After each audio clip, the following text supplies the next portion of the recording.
baca hadis yang pertama, tapi hadis yang pertama tu panjang juga. Perbincangannya pun panjang juga, jadi tak ada habis baru ni.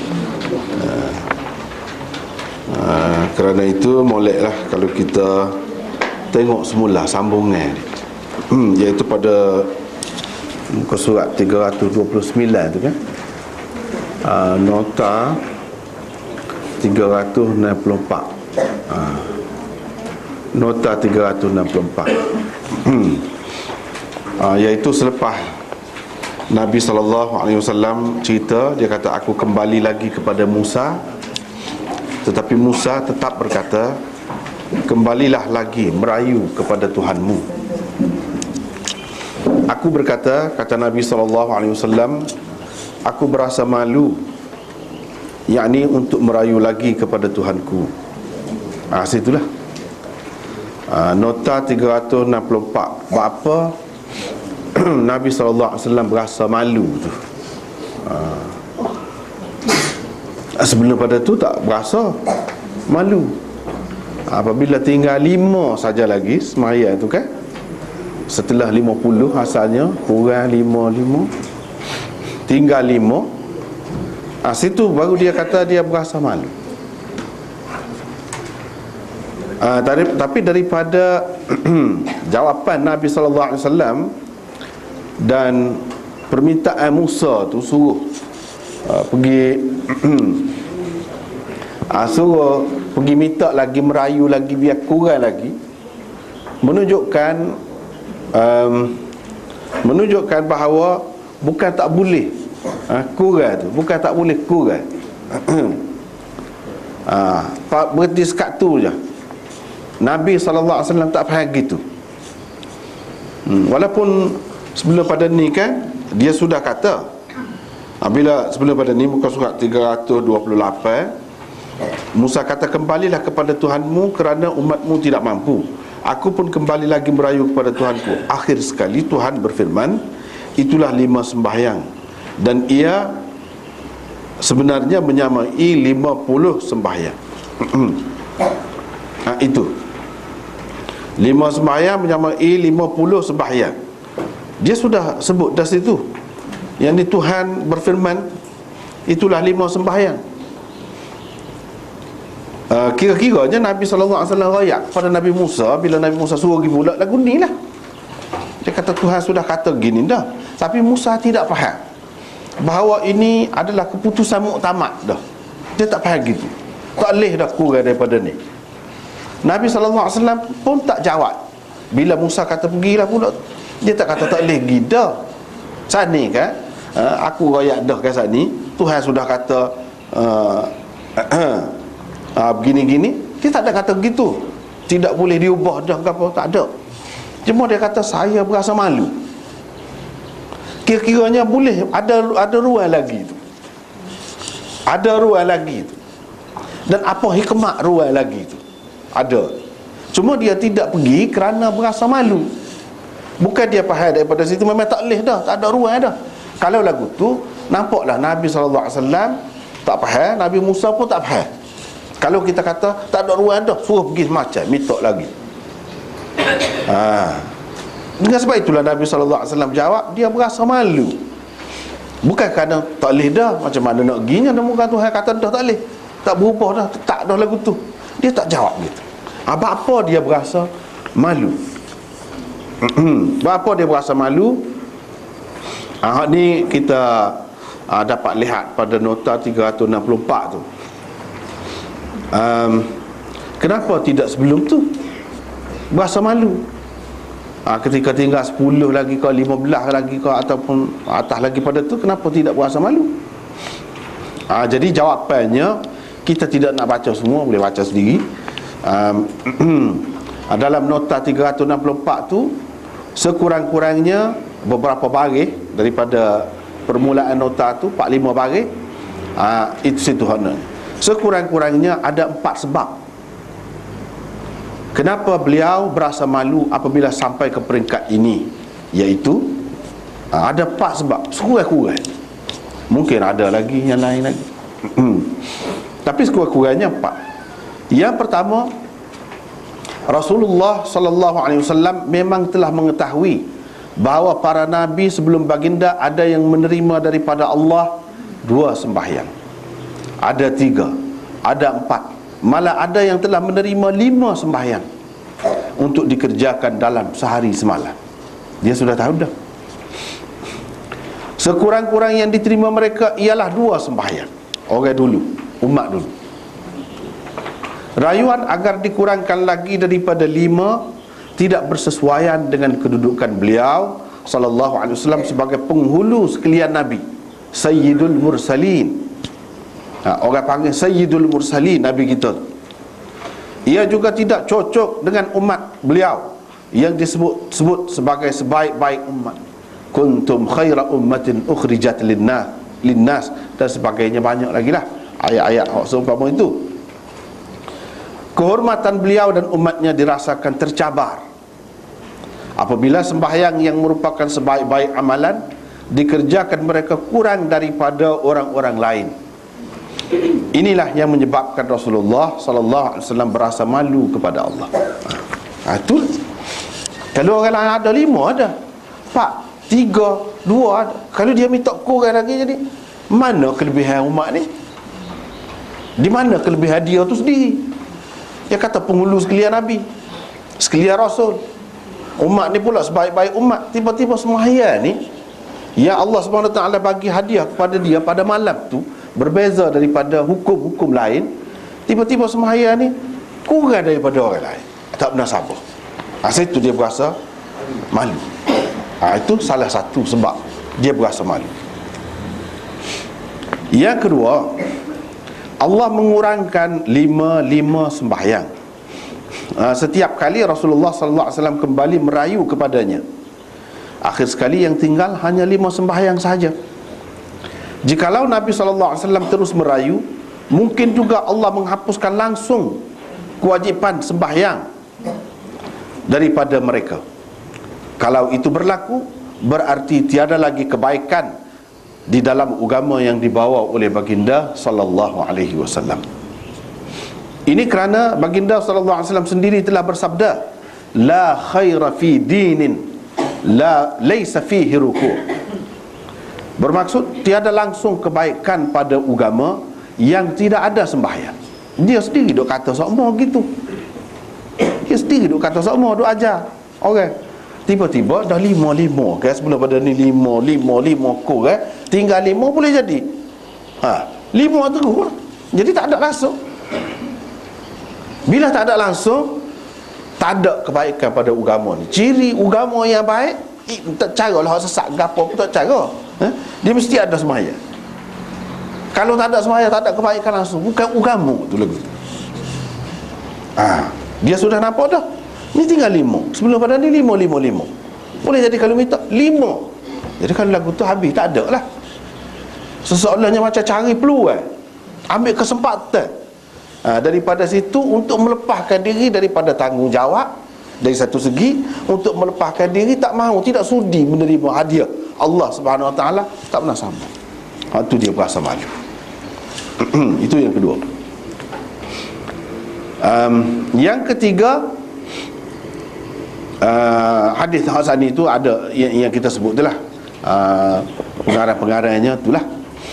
Yang ketiga, sembahyang adalah hadiah dan kurniaan istimewa daripada Allah untuk Muhammad dan umatnya. Cara pengurniaannya juga berbeza daripada yang lain-lain. Ia dikurniakan ketika Nabi SAW diberikan penghormatan begitu tinggi pada malam Mi'raj. Seandainya beliau terus merayu setelah tinggal hanya 5 sembahyang, mungkin yang 5 itu juga ditarik balik. Jika itulah yang berlaku, maka seolah-olahnya beliau menolak atau tidak sudi menerima hadiah daripada Allah. Bukankah itu merupakan suatu kebiadaban? Itulah yang menyebabkan Rasulullah SAW malu untuk kembali merayu lagi. Itu yang ketiga. Dia berasa malu lebih kurang dengan yang kedua juga, tapi ada sedikit perbezaan dari segi cara tu Nabi SAW, kaifiat sya'ni, kaifiat hali, yang sebelum ni kita sudah bincangkan. Mula-mula sekali Imam Bukhari buat tajuk tu, dia nak menyatakan bagaimana cara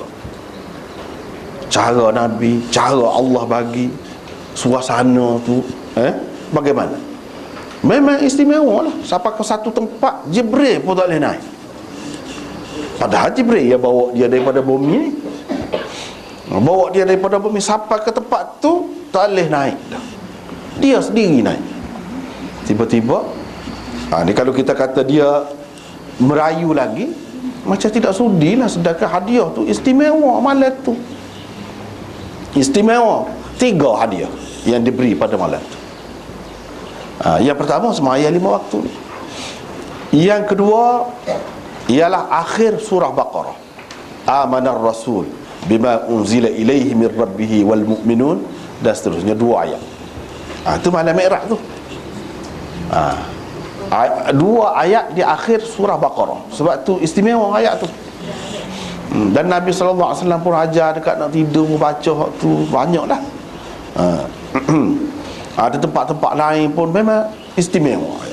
Dan yang ketiganya, sesiapa yang mati dalam keadaan Islam, beriman, Allah Subhanahu Wa Taala jamin untuk mengampuninya. Boleh diampun dosa belah mana pun kalau dia bertaubat. Selain daripada syirik tak boleh. Kalau selagi dia tidak syirik, dosa belah mana pun kalau dia bertaubat, Allah Subhanahu Wa Taala berjanji, jamin, boleh jadi dia diampunkan. Dia mati dalam keadaan bersih, boleh diampunkan. Kalau kena seksa ke apa tu, memanglah itu pun hak dia sebut juga. Tapi kalau dia nak hapuskan dosa, boleh. Belah mana dosa? Ini kelebihan orang yang beriman. Tapi tentu sekali lah kita kata, orang lagu mana tu hak Tuhan nak ampun tu setelah melakukan sekian banyak dosa? Agaknya ialah tidak guling lah, kita kata muka tak bui guling batin tu kita kata.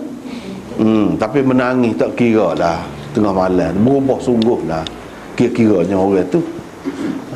Ya. Boleh jadi Allah SWT ampunkan dosa dia. Ini 3 kali hak dia bui pada malam tu. Lepas tu sembahyang lah hak paling istimewanya. Daripada 3 tu sembahyang lah. Sebab ia merupakan ketaatan. Ia merupakan ketaatan dan keistimewaan.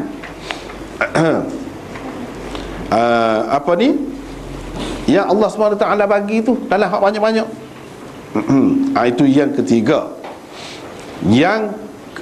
Yang keempat, jadi biadab lah.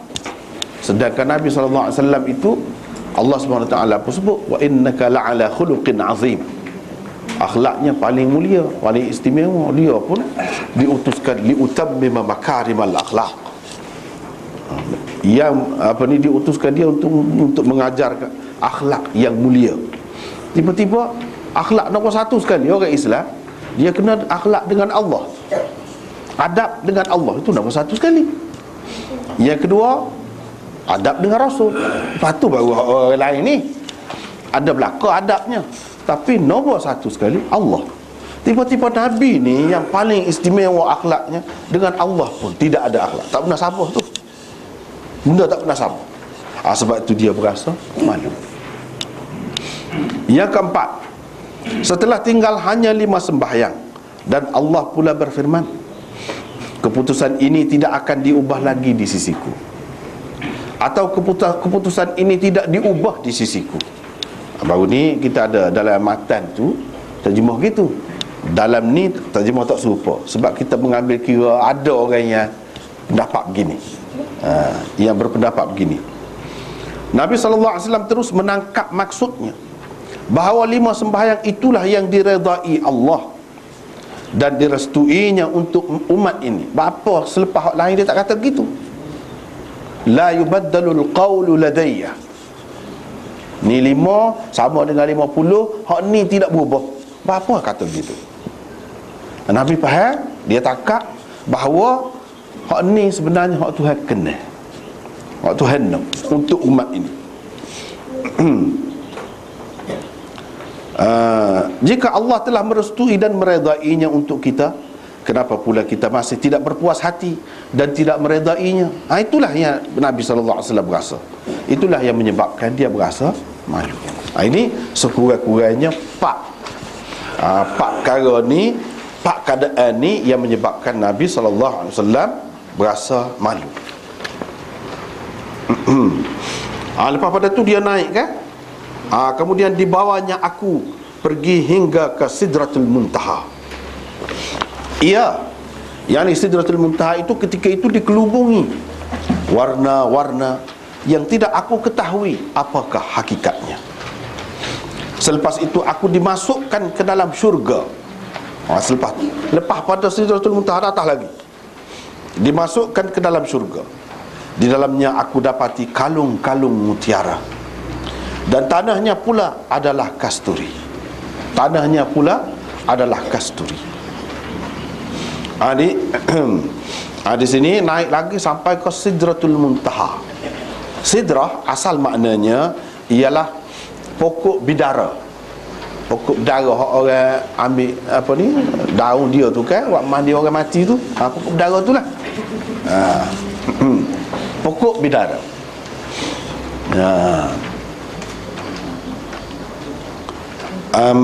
Dari segi bahasa, Al-Muntaha berarti penghujung. Pokok bidara yang letaknya di penghujung, yang terletak di penghujung, perhentian, tempat, garisan penamat atau sud dan lain-lain. Sud kita bahasa Kelantan. Itu maksud Al-Muntaha. Sud situ, habis situ. Apa makna sud, penghabisan, penghujung, penamat apa dia?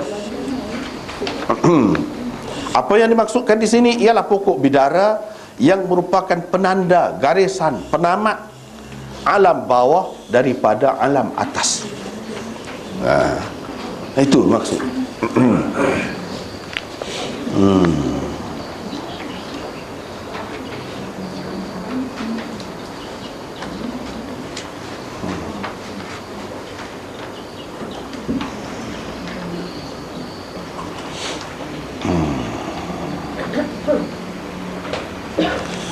Ni penamak dia.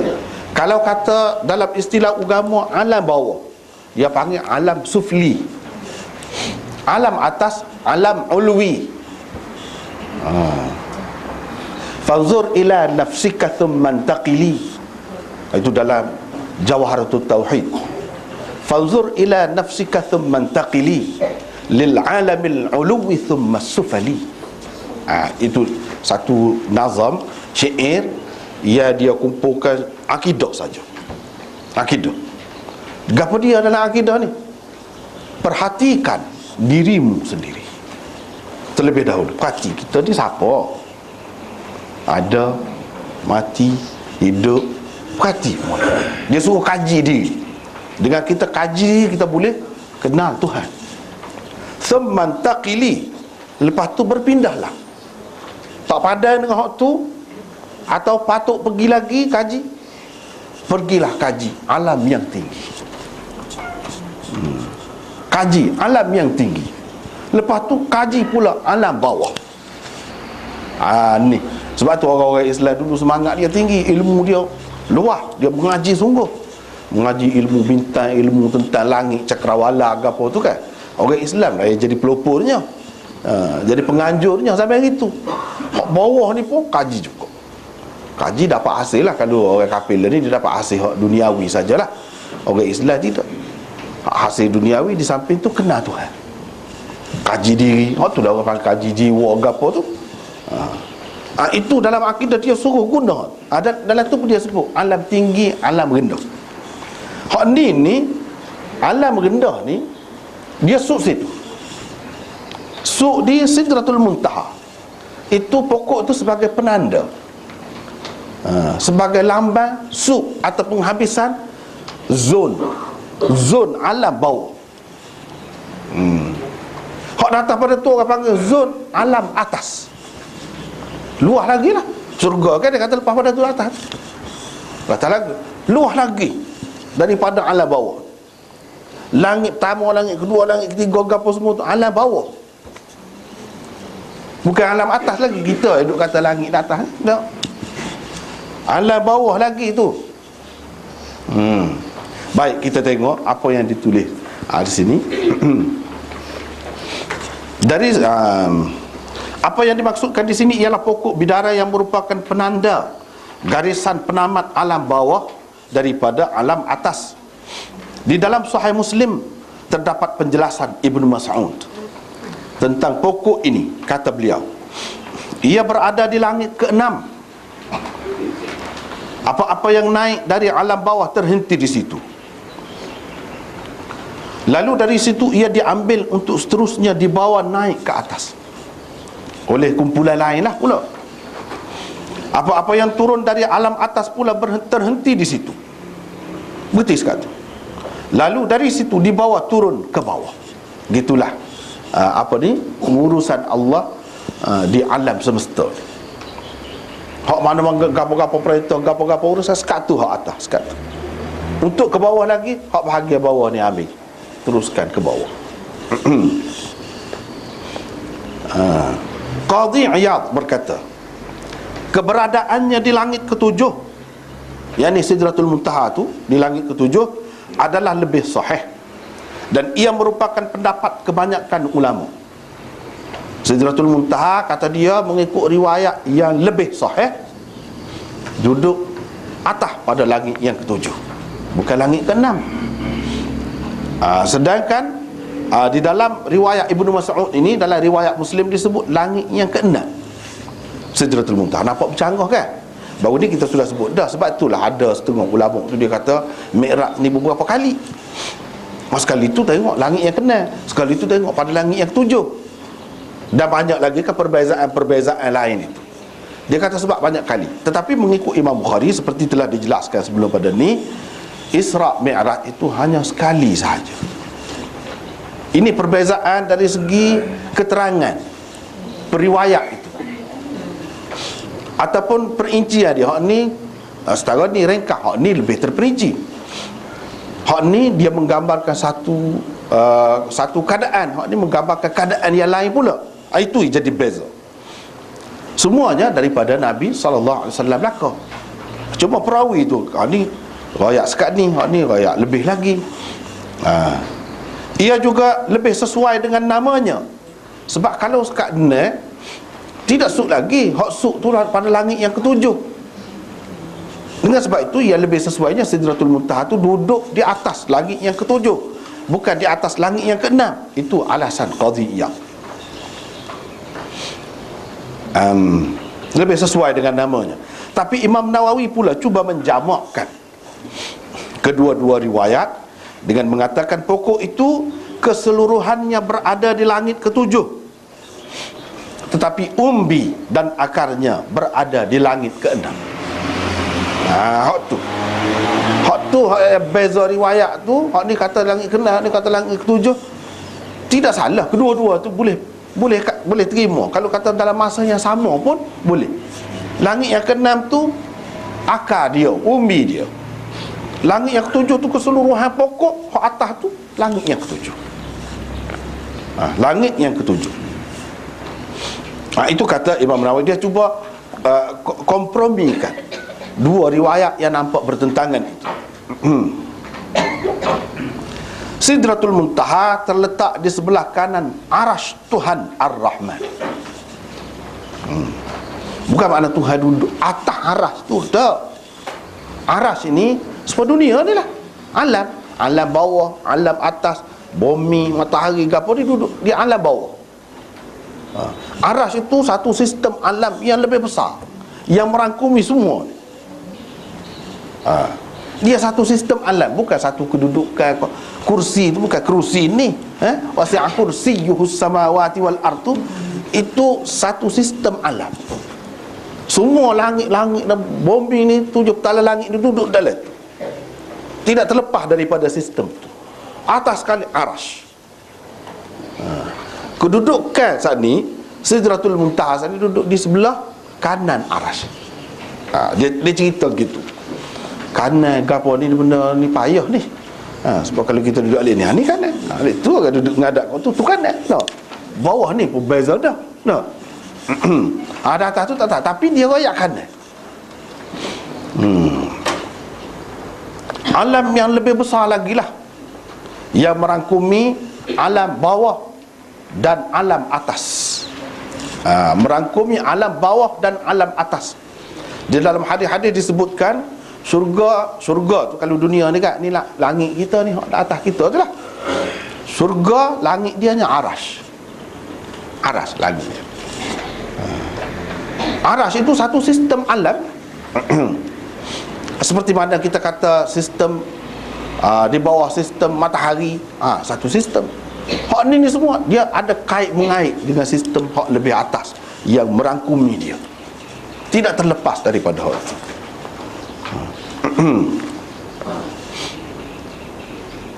Antara sebab ia dinamakan Al-Muntaha ialah kerana, ini kita ringkas-ringkas. Yang pertama, para malaikat dari alam bawah boleh pergi hanya setakat itu. Itu maksud setakat itu, garisan penamat dia. Mereka tidak dapat melepasinya. Pengetahuan mereka juga terhenti setakat di situ. Pengetahuan dia hapus kat tu je, tak boleh lebih ke atas. Bukan bermakna atas tu tak ada dah malaikat. Dah ada. Hak lain. Hak lain. Yang kedua, ia merupakan garisan paling akhir bagi kemampuan jangkauan akal dan jiwa manusia. Sekat tu tinggi-tinggi setara mana pun sekat tu tak boleh dah, tak boleh nak fikir dah kalau dah atas tu. Yang ketiga, bahagian akarnya di langit keenam merupakan penghujung zon neraka. Sementara bahagian atas pokoknya yang berada di langit ketujuh pula adalah permulaan zon syurga. Demikianlah pendapat Maulana Anwar Shah Kashmiri. Itu pendapat baru, sebelum pada dia tu tak ada orang pendapat itu. Tapi dia ni banyak penemuan-penemuan dia dalam hadis ni. Salah satu penemuan dia nya, inilah yang kita sebut. Dia mengikut pendapat dia tu itu lambang sebenarnya, lambang penamat alam bawah dan alam atas. Zon bawah ni, kata alam bawah saat ni semuanya akan jadi neraka akan datang bila kiamat. Termasuk langit pertama, langit kedua, langit ketujuh, neraka belaka ni. Apa ni, dunia, matahari, bintang, Merih ke Zuhrah ke apa ke, semua jadi zon neraka. Berluah lah, luah benar lah zon neraka. Duduk situ tak tahu lapisan mana lah. Duduk situ. Hak kata masuk syurga, dia kena melepasi alam bawah saat ni. Hak ni tak gerak dah manusia, dah seduk pergi dengan roket, tak boleh dah. Bulan pun sibuk, berapa kena bayar dah nak pergi. Nah, ada dah apa ni, pelancongan ke angkasa lepas. Hak kaya-kaya bolehnya. Kalau pergi pun boleh gak. Jadi tak ada dah, tak siapa. Hak ni hak boleh pergi boleh pergi atas pada tu, iman. Hak tu lebih besar nilai iman Islam. Ada itu tiketnya, boleh lepas pergi. Walaupun dalam dunia ni sesak setara mana pun, tak ada harapan nak pergi bulan, tak ada harapan nak pergi Amerika pun, tak ada harapan. Tak ada piti pun boleh lepas. Tu keistimewaan. Kapal kaya setara mana pun tak boleh lepas. Tak boleh lepas semua. Walaupun telah pergi ke bulan, kalau kita kata tak boleh lepas, tak ada jaminan. Hak kata zon syurga, hak atas pada tu zon syurga, situ kawasan syurga pula. Sebab tu dia kata selepas langit yang ketujuh tu aku dibawa masuk ke syurga. Bila tu?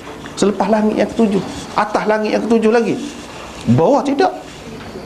Bermakna hak berjumpa dengan Nabi Adam di langit pertama, langit kedua, Nabi ni sekian-sekian yang disebutkan baru ni, itu sebenarnya di alam barzakh tu dalam zon bawah lagi, zon neraka. Cuma tak jadi neraka lagi, tak jadi neraka lagi bila kiamat. akan jadi neraka semua, api semua. Tak tahu lagu mana nak jadilah.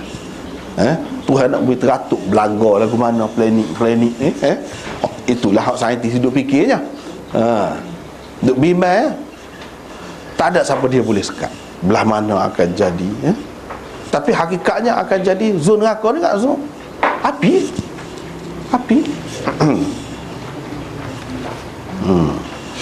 Yang keempat, bahagian akar dan umbinya di langit keenam mengisyaratkan kepada benih dan puncanya yang berada di zon alam bawah, dan bahagian pokoknya yang berada di langit ketujuh mengisyaratkan kepada hasil dan buahnya yang berada di zon alam atas.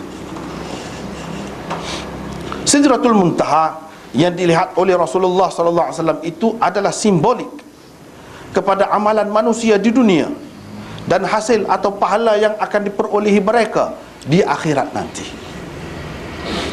Amalan dan kebaikan dibuat manusia semasa berada di dunia atau di alam bawah yang merupakan zon neraka. Tetapi hasil dan buahnya, yakni pahalanya, akan diperolehi mereka di alam tinggi atau di zon syurga. Itu isyarat. Sebab tu dia ada batah-batah. Kayak benih, akar tu dia duduk dalam tanah, situlah asal punca dia. Bawah tu, langit yang kenal tu, alam bawah tu. Kalau kita tandai apa-apa ke atas tanah, dia tidak sampai ketujuh tala bumi ni, bawah ni, no, sikit je. Tapi daripada tu lah pecah biji benih, tubik batang dia, tubik dahan dia, tubik buah dia ke apa tu. Itu hasil daripada sebiji, sebutir. Sebutir tu iman, amal soleh. Marinya puncanya mana? Ala bawah. Situlah suk dia, suk situ, ala bawah. Bila kiamat, bila akhirat, pindah ke sana. Adalah hasil dia, dapatlah hasil dia je. Dekat dah lah, sebelah sana, boleh pergi ke sana. Itu benda isyarat tu semua tu. Sebab tu hak Nabi tengok satu malam tu banyak sangat artinya kepada kita, banyak sangat. Semuanya simbolik, misal, contoh, perbandingan. Semuanya. Yang kelima, ia merupakan perhentian roh syuhada. Orang-orang mati syahid, roh dia tidak duduk biasa-biasa ni, dah situ. Maknanya dekat benar lah dengan syurga. Kawasan tu kawasan syurga dah. Kawasan syurga. Sebab tu yang dikatakan Sidratul Muntaha, tempat suk, tempat berhenti, tempat perhentian apa dia? Perhentian roh orang-orang mati syahid. Itu istimewanya orang mati syahid. Yang keenam, tidak ada manusia yang dapat pergi melepasinya semasa dalam dunia lah, ketika dunia ni, kecuali Nabi Muhammad sallallahu alaihi wasallam. Sebab tu suk orang lain, untuk orang lain, Nabi pun apa sahaja tak pergi, tidak melepas itu. Nabi sallallahu alaihi wasallam sahaja yang melepasi pokok tadi, tara tu kita kata Sidratul Muntaha semasa di dunia ni. Semasa di dunia ni tak ada siapa pun boleh pergi, orang yang hidup dalam dunia ni. Lepas tu selepas itu dimasukkan ke dalam syurga. Ini menunjukkan syurga tu selepas tu. Itulah Anwar Shah Kashmiri kata zon syurga, bawah tu zon neraka.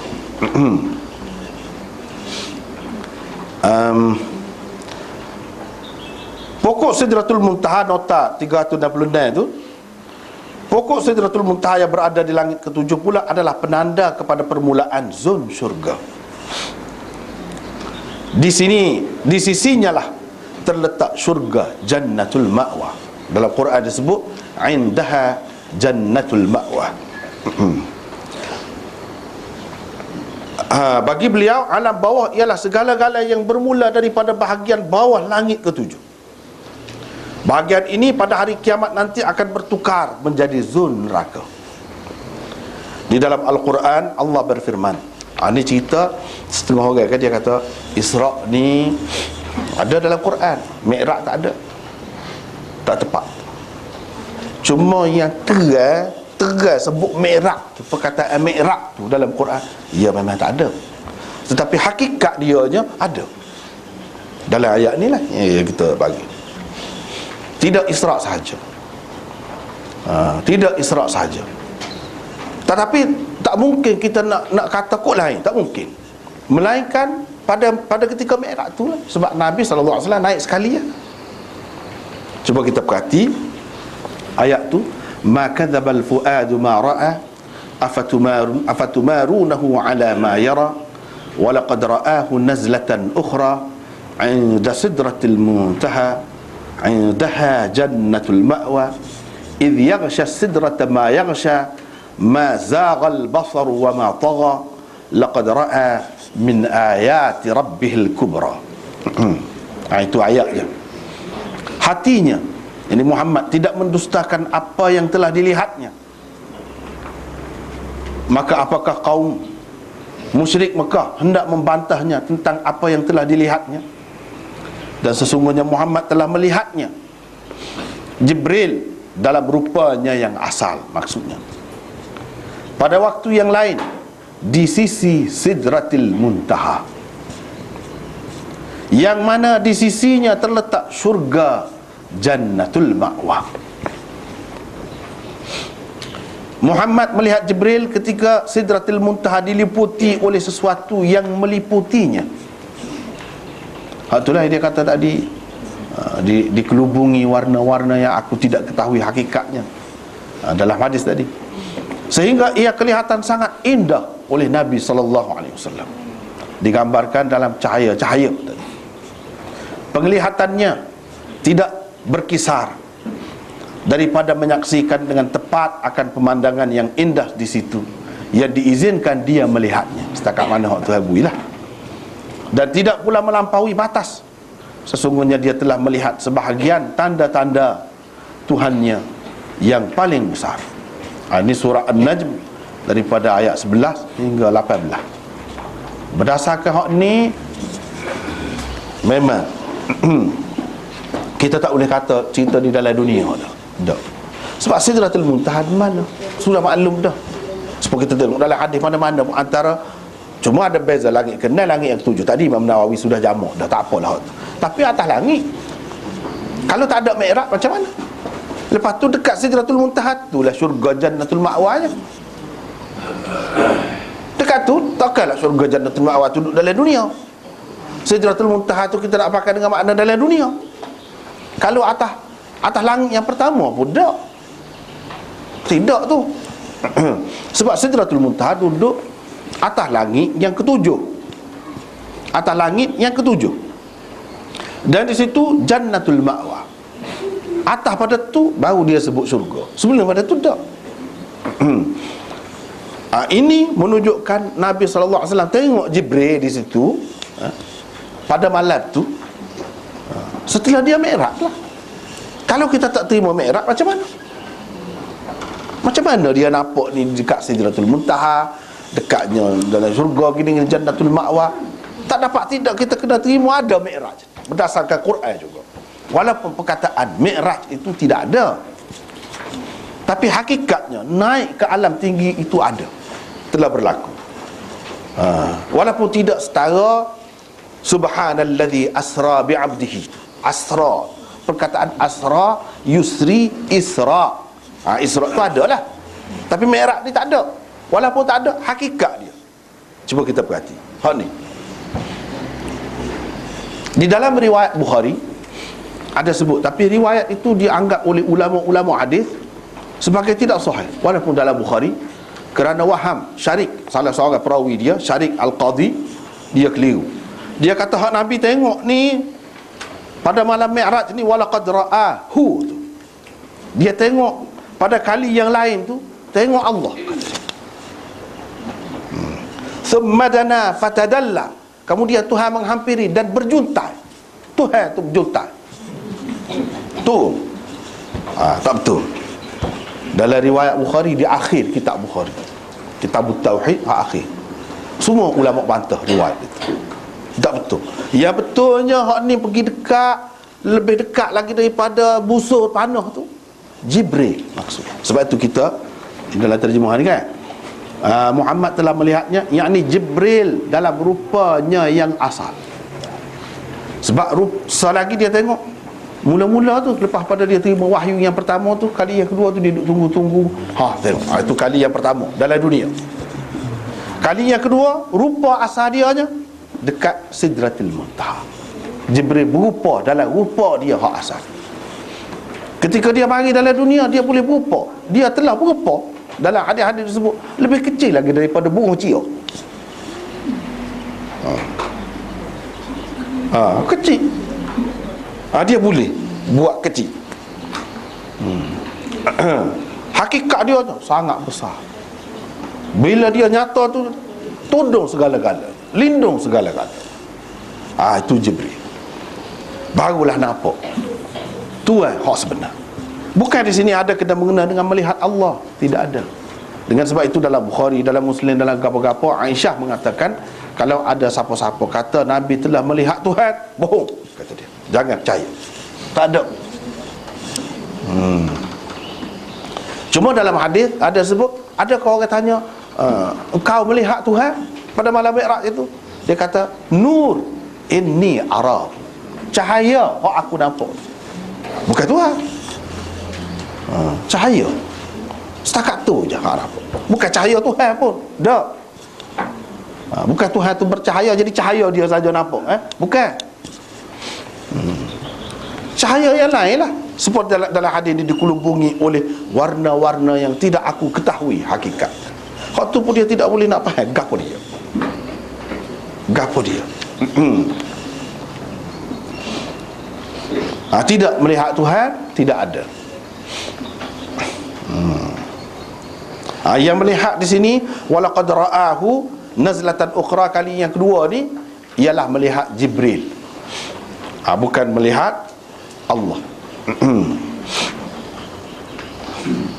Tapi jelas daripada ayat ni bahawa Nabi sallallahu alaihi wasallam ni dia telah dimi'rajkan.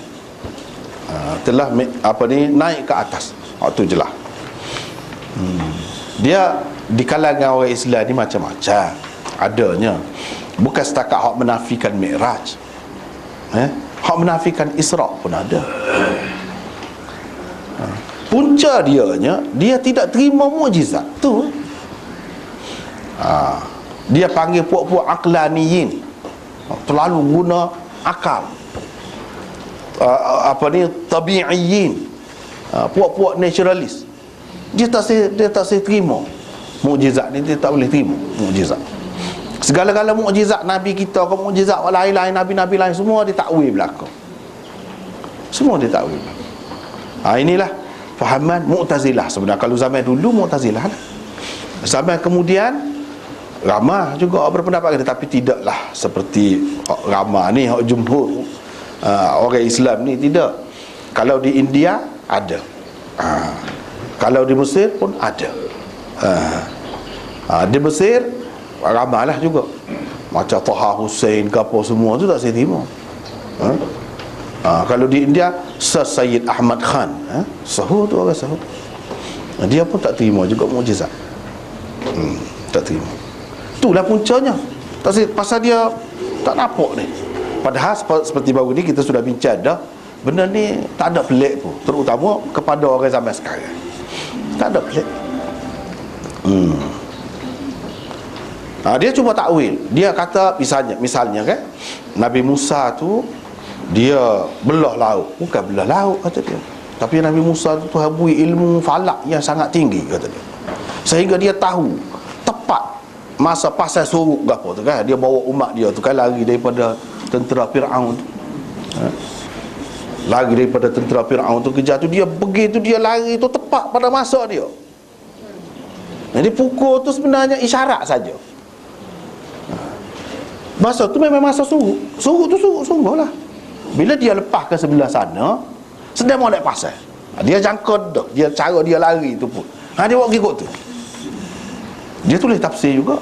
Ada tafsir juga, tafsir Ahmadi namanya. Najili juga tulis tafsir Sir Ahmad Khan itu. Dia orang hebat, memang orang hebat. Pengasas Muslim University Aligarh, Aligarh Muslim University di India tu kan Soho. Sampai dulu orang pakat pergi ngaji situ. Dia pengasasnya. Memang banyak jasa dia kepada orang Islam pun, banyak jasa dia. Tetapi antara fahaman dia tu banyak silap, banyak benar silap dia. Terutamanya dari segi apa ni, taksir terima mukjizat. Tu Mu'tazilah lah, Mu'tazilah sama moden. Mu'tazilah sama moden. Dulu Mu'tazilah dulu pun tak terima dah. Belah dada, Isra' Mi'raj ni apa ni tak terima dah. Dia tolak dah daripada Mu'tazilah ni. Ya, hadis ni duduk ada lagi sampai kita ni sebab ahli sunnah. Berkat ahli sunnah, jasa ahli sunnah, kalau tidak tak ada. Tapi sekarang ni kita tengok benda ni tak ada pelik berlaku tu. Seperti yang kita sudah bincang dalam minggu lepas kan, tak ada pelik. Dia tidak fikir dalam ayat tu, inilah benar. Padahal dalam ayat tu musuh apa dipukul tungkak dia tu kan, dia sebut falaqa fakana kullu firqin kattawdil azim. Falaqa fakana kullu firqin kattawdil azim. Bila dia pukul dengan tungkak dia tu, jadi terbelah dua laut. Tiap-tiap sebelah ni macam gunung yang besar. Gunung yang besar tu apa dia? Air lah. Memang jadi buku tinggi lah. Maaf, suruh apa lagu tu? Nah, dia tak perhati molek. Kalau perhati molek, dia apa? Supaya juga orang yang menafikan Mi'raj ni, dia tak perhati ni ayat ni. Kalau perhati ayat ni, mesti kena terima Mi'raj. Sebab ni Sidratul Muntaha, bukan di bumi. Lepas tu dia kata dekat Sidratul Muntaha tu Jannatul Ma'wa. Jadi Jannatul Ma'wa tu bukan di bumi. Tak dapat tidak, kita kena terima Mi'raj. Memang dalam hadis pun ada, sesuai dengan Quran. Kalau tidak, di mana Nabi tengok benda-benda pelik ni?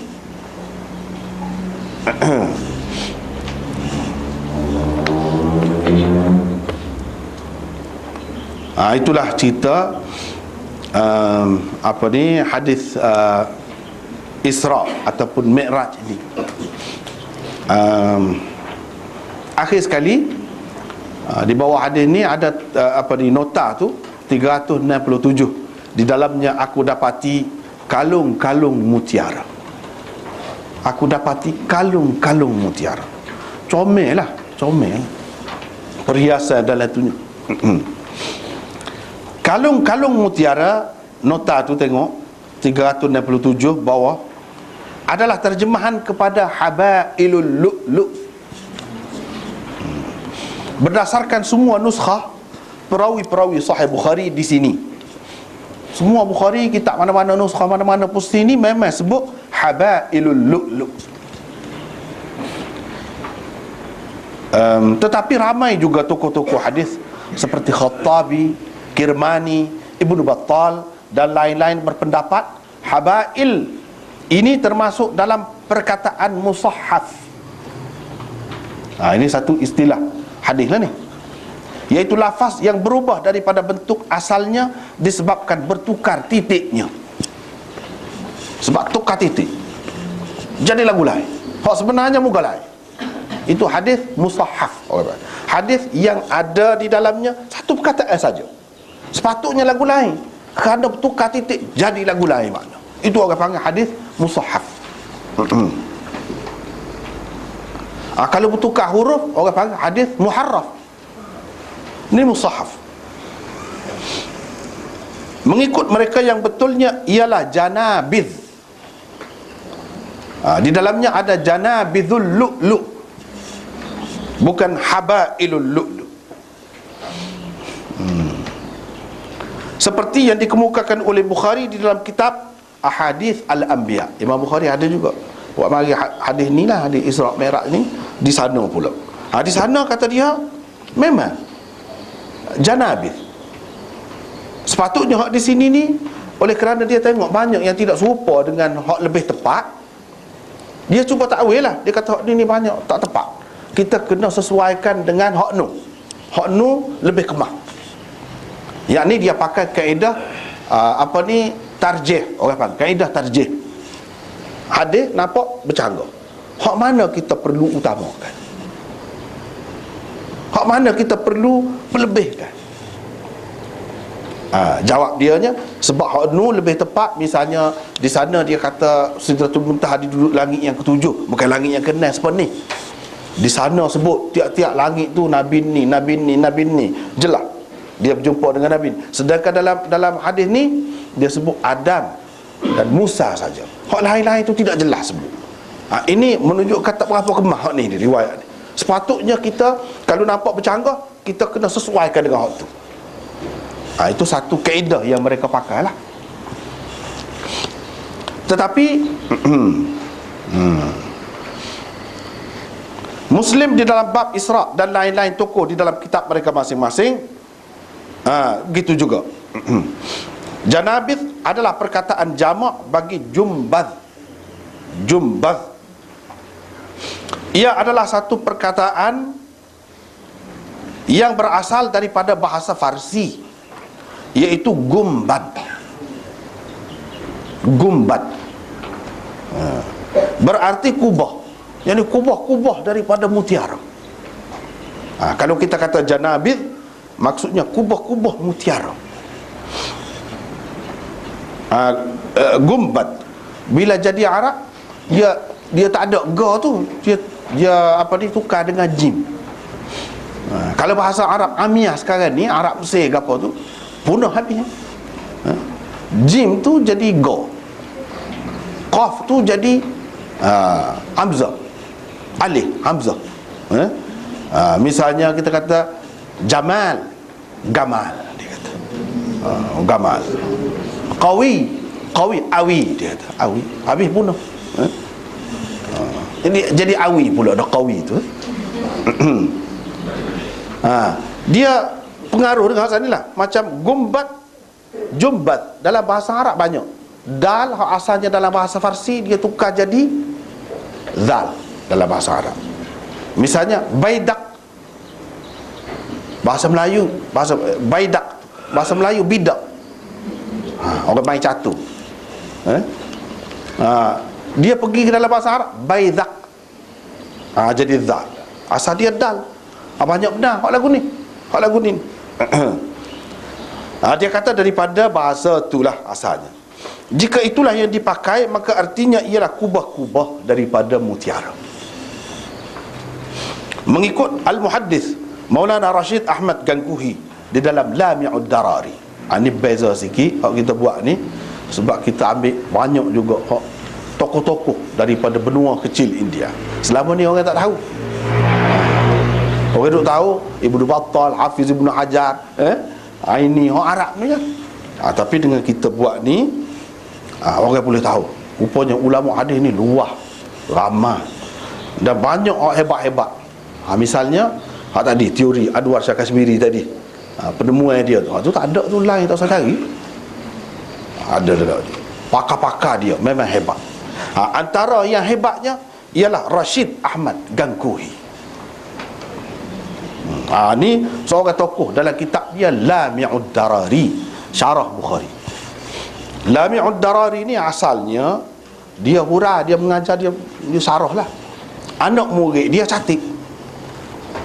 Kemudian anak murid dia tu ramai lah.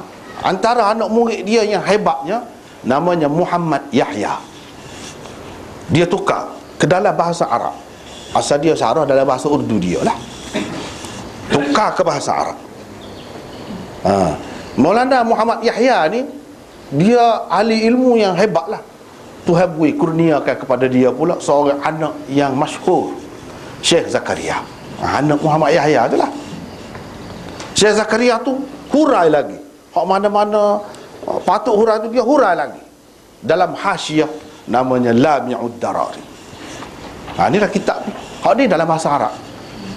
Lami'ud Darari ni dalam bahasa Arab 10 jilid. 10 jilid tu dia tidak masuk matan, tak ada matan. Dia ambil sikit-sikit, syarah saja. Kalau sekali dengan matan, banyak jilid lah, 15 lebih lah kiranya. Lami'ud Darari, apa dia sebut? Dia kata, ni pendapat dia beza. Dia menyangkal pendapat orang yang kata habailul lu'lu' ni sebenarnya janabidul lu'lu'. Dia tolak pendapat itu. Sebab apa dia kata? Dia tidak perlu dia anggap ia musahaf. atau telah ditashifkan oleh sesiapa, kerana tidak salah juga jika dipakai perkataan itu. Kalau kita pakai waktu apa sini, apa salahnya?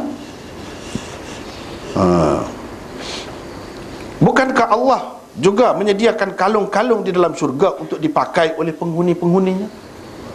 Jika perhiasan berupa kalung-kalung mutiara disediakan oleh Allah di dalam syurga, maka apakah itu sesuatu yang mustahil? Ringkasnya, kedua-dua lafaz itu betul di tempat masing-masing bagi dia. Hak di dalam ahadithul anbiya tu janabit, betul situ. Hak ni riwayat ni tidak salah. Sini habail dengan makna kalung-kalung. Kalung-kalung ni lagu mana kita payah nak faham. Kayak orang ni kayak perhiasan di pitu tu, kayak dia bubuh macam-macam lah. Jenis siput, kulit siput kau kalau kita dalam dunia ni. Kulit siput lah macam-macam lah. Lepas tu kalau kena angin tu kat belakang, bunyi kan, menarik perhatian tu. Itu perhiasan dunia. Perhiasan esok kalung-kalung, bergayu-gayu. Kita ni kan kita buat kalau di pokok tu nak menarik perhatian orang, kita pasal lampu lilat kan, lampu macam-macam warna, nak menarik perhatian, comel kan gitu. Ni pun kalau gantung sana gantung sini mutiara, kayak comel, menarik. Apa salahnya? Kubah tu ialah juga dalam riwayat yang lain ada sebut kubah. Kita tak boleh kata ni salah ni, kecuali kalau tak boleh pakai, barulah kita boleh kata salah. Ni boleh pakai, apa-apanya tak ada kau kalung dalam syurga. Bahkan dalam syurga tu orang lelaki pun boleh pakai kalung mah. Kau dalam dunia tak boleh, dia boleh. Sutera boleh, dalam syurga semua boleh. Apa yang pelik? Boleh terima kedua. Di sini betul gini, hak di sana tu pun betul juga. Kita tak perlu kata salah. Hak mana salah, tak perlu. Jangan mudah-mudah nak kata salah. Itu pendapat dia. Habislah hadis yang pertama, kita pergi kepada hadis yang kedua. Hadis yang kedua, Imam Bukhari meriwayatkan dengan sanadnya daripada Aisyah Ummul Mukminin. Beliau berkata, pada asalnya Allah memfardukan sembahyang dua rakaat, sama ada ketika bermukim atau dalam perjalanan. Seterusnya sembahyang dalam perjalanan ditetapkan seperti asal, tetapi sembahyang dalam keadaan bermukim pula ditambahkan. Sekarang ni Imam Bukhari tak sudah lagi kan? Baru ni kita sudah bincang dah di awal kitab ni. Cuba tengok nota mula-mula tu, muka surat 323 kan.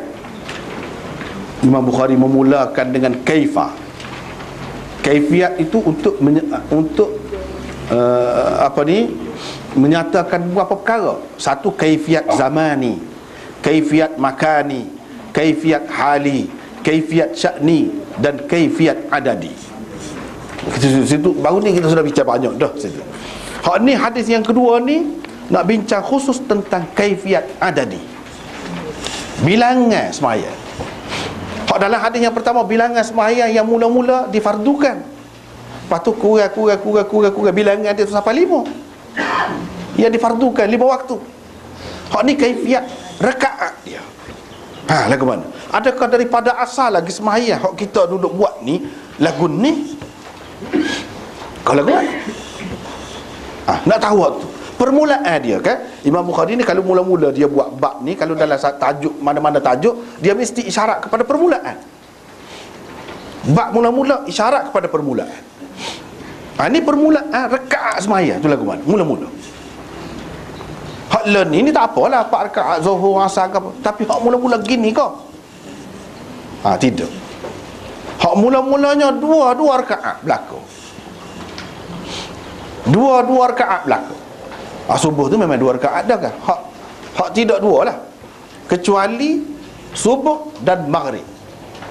Hak tu memang 3. Maghrib, subuh memang 2. Jadi tinggal 3 lagi lah. Hak 3 lagi tu pun asalnya 2 ketika difardukan di atas langit.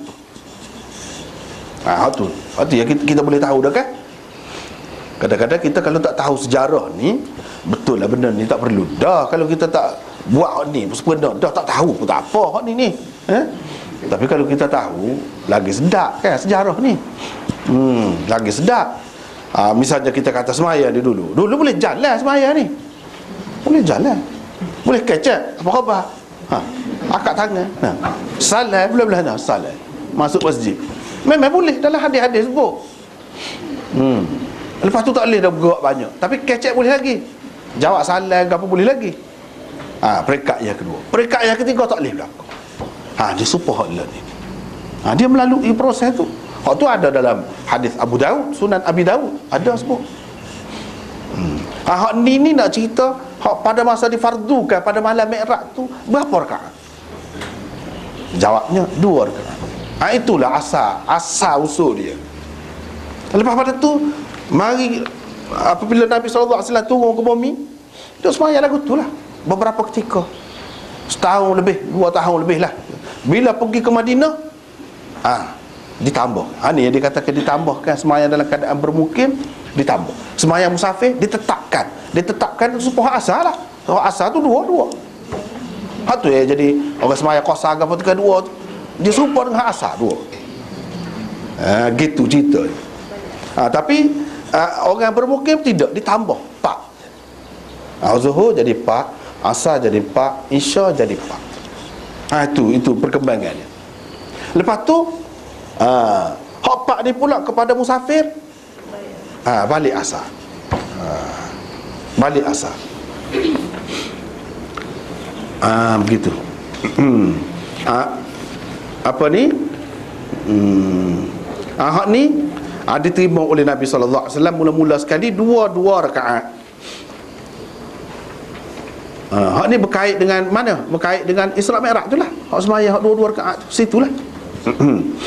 Bila mari ke dunia 2 rakaat. Cuma ada satu nota lagi kita tinggal tadi kan, hak berkenaan dengan hadis yang pertama. Ni hadis yang kedua dalam bab ni. Hadis yang pertama tadi ada nota 368 tu. Maksudnya ialah tanahnya wangi bak kasturi. Ada kaitan lah juga dengan hak ni. Hak ni pun 2 rakaat ni malam Mi'raj juga. Tapi sebelum pada tu, hadis ini dan hadis-hadis lain sepertinya dinamakan hadis Isra atau hadis Isra Mi'raj. Hak bau seperti kasturi lagu mana? Ceritanya Nabi SAW berjalan, dia ambil kadang pasal bau wangi kan, dia ambil, dia sium. Itu cerita ada dalam hadis yang lain, tapi dalam hadis ni tak ada. Dia bukan kata gitu saja, tak tahu mana bau tanah dia ambil, dia pun sium. Bau seperti kasturi. Seperti kita maklumkan, kasturi ni berbatu-batu, bau dah kasturi, wangi dia tu. Hadis ni orang panggil hadis Isra Mi'raj. Biar kita tahu kedudukan hadis ni. Mengikut ulama hadisnya, kedudukan hadis ni setara mana. Hadis ni termasuk dalam hadis mutawatir. Mutawatir maknanya, orang panggil mutawatirul makna.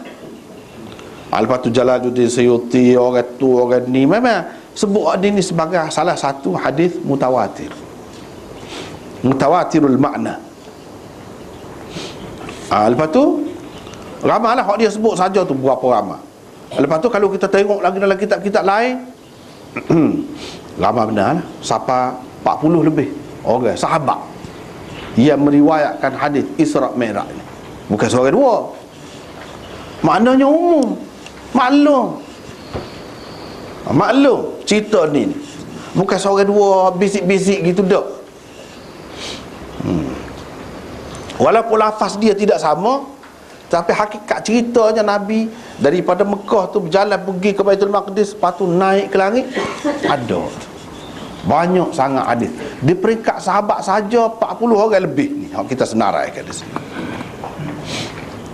Di peringkat sahabat tu, lepas tu Islam ni dia kau berkembang kan, kau berkembang. Di peringkat tabi'in tu Islam kau luas, dunia Islam kau besar. Tiap-tiap orang sahabat tu berapa ramai anak murid dia. Sapalah kepada sahabat kita ni, bukan satu orang dengar cerita ni, kan? Hak ngaji tak kira, hak tidak ngaji secara khusus pun tahu Isra Mi'raj ni, suka-suka setahun sekali orang kita biasa buat kan, dia tahu Isra Mi'raj, tahu. Anak ceritanya benda ni luas meluas, mutawatir. Mutawatir ni benda lagu mana? Dia ada hadis ni, ada kedudukan dia. Mutawatir ni paling tinggi lah kalau dalam hadis. Hak tinggi sekali Quran. Kemutawatiran Quran itu hak tu yang paling tinggi. Sehingga tidak ada sanad dia, tak perlu sanad. Kayak kita duk baca ni kan, hadatsana Abdullah bin Yusuf qala akhbarana Malik dan sebagainya ni, itu ada sanad. Quran tak ada sanad. Ngaji daripada zaman Nabi sampai ke zaman kita ni, bukan seorang dua ngaji lagu tu. Tak ada sanad. Pasal apa? Orang tak tanya dah sanad tu. Pasal apa? Benda terang sangat. Sebab kita tengok matahari cerah tu dah. Nak sanad? Tak perlu sanad, boleh tengok sendiri kan. Sebab kita tahu negara Jepun tu ada. Nak sanad walaupun kita tak pergi pun. Kita tak pernah tengok, tak perlu tu. Dalam buku kita baca orang cerita, ramah sangat. Tu mutawatir tu benda lagu tu. Cerita tentang adanya negara Jepun. Cerita mutawatir kau ahad tu. Lawan dia mutawatir ahad. Ahad ni ada beberapa orang jaganya. Ni dak ni. Setara tu. Hak mutawatir. Kemudian mutawatir dia ada banyak pula. Hak tu ya kita kena faham. Apabila mengaji hadis, kena faham lah hak ni. Satu, orang panggil tawaturul isnad. Itu yang pertama. Yang kedua, tawaturut tabaqah. Yang ketiga, tawaturut ta'amul ataupun tawaruth. Yang keempat, tawaturul qadril mushtarak. Itu kalau dalam bahasa Arab. Yang pertama, tawaturul isnad. Mutawatir. Mutawatir ni mana sehingga seramai tu rakyat takkan nak pelawak. Tak mungkin pelawak ni dia boleh sebentar je. Lepas tu akan ada orang pantah gini macam-macam lah. Tapi kalau benda mutawatir ni tak ada orang nak bantah dah. Tak mungkin seramai tu boleh pelawak. Tu benda mutawatir. Cerita mutawatir lagu tu lah. Tidak mungkin berdusta. Sebab kita kata ramai kan orang ada pengalaman, orang masuk atu gapo gitu gini kan cerita. Lepas tu ada orang yang tak seterima. Biar dia tak seterima, tapi seramai mana orang yang tahu cerita tu kan. Hak tahu cerita tu memang sungguh. Hak tak tahu tu ikut dia lah. Tapi cerita tu memang mutawatir. Walaupun tidak pernah berlaku kepada kita, tapi orang-orang jujur, orang-orang hak baik, orang-orang yang benar bercakap pada kita, tidak tahu dia ni berdusta lah, tidak dikenali sebagai seorang yang berdusta. Dia orang yang banyak kan benda berlaku tu walaupun kita tidak mengalami sendiri. Tapi tu mutawatir tu. Bukan seorang dua orang. Bukan dalam satu masa tu berlaku tu. Sepanjang masa ada cerita hatu ni. Sepanjang masa ada konsep orang, ganggu orang. Sepanjang masa ada. Daripada zaman Nabi sampai ke zaman kita. Ada dalam kitab-kitab. Ini mutawatir benda lagu tu. Jadi mutawatir ni dia ada 4 macam. Satu, tawaturul isnad. Tawaturul isnad ni hadis. Mutawatir berdasarkan banyak, kerana banyak sangat sanadnya. Misalnya ni hadis Mi'raj. Ni mutawatir berdasarkan sanadnya sangat banyak. Tidak mungkin kita kata seramai ni orang nak berdusta dalam cerita tu. Tak mungkin. Orang pula jujur, pula baik-baik, pula maklum. Bukan orang kemacar ni. Dia bawa cerita-cerita ni daripada dulu sampai sekarang. Tapi dia ada sanad. Sanad. Dalam kita hadis. Ni sanad sampai kepada Anas. Ni sanad kalau dalam Bukhari saja ni kan kita sebut di sini, Imam Bukhari ambil daripada 4 orang, Bukhari dan Muslim. Mereka ialah Anas bin Malik, Malik bin Sa'sa'ah, Abu Dzar Al-Ghifari dan Jabir bin Abdullah. Hak lain-lain lagi tu dalam kitab-kitab hadis yang lain lah. Ada sanad dia yang tersendiri. Itu orang panggil tawaturul isnad. Hak tawaturul isnad dia ada 2 macam.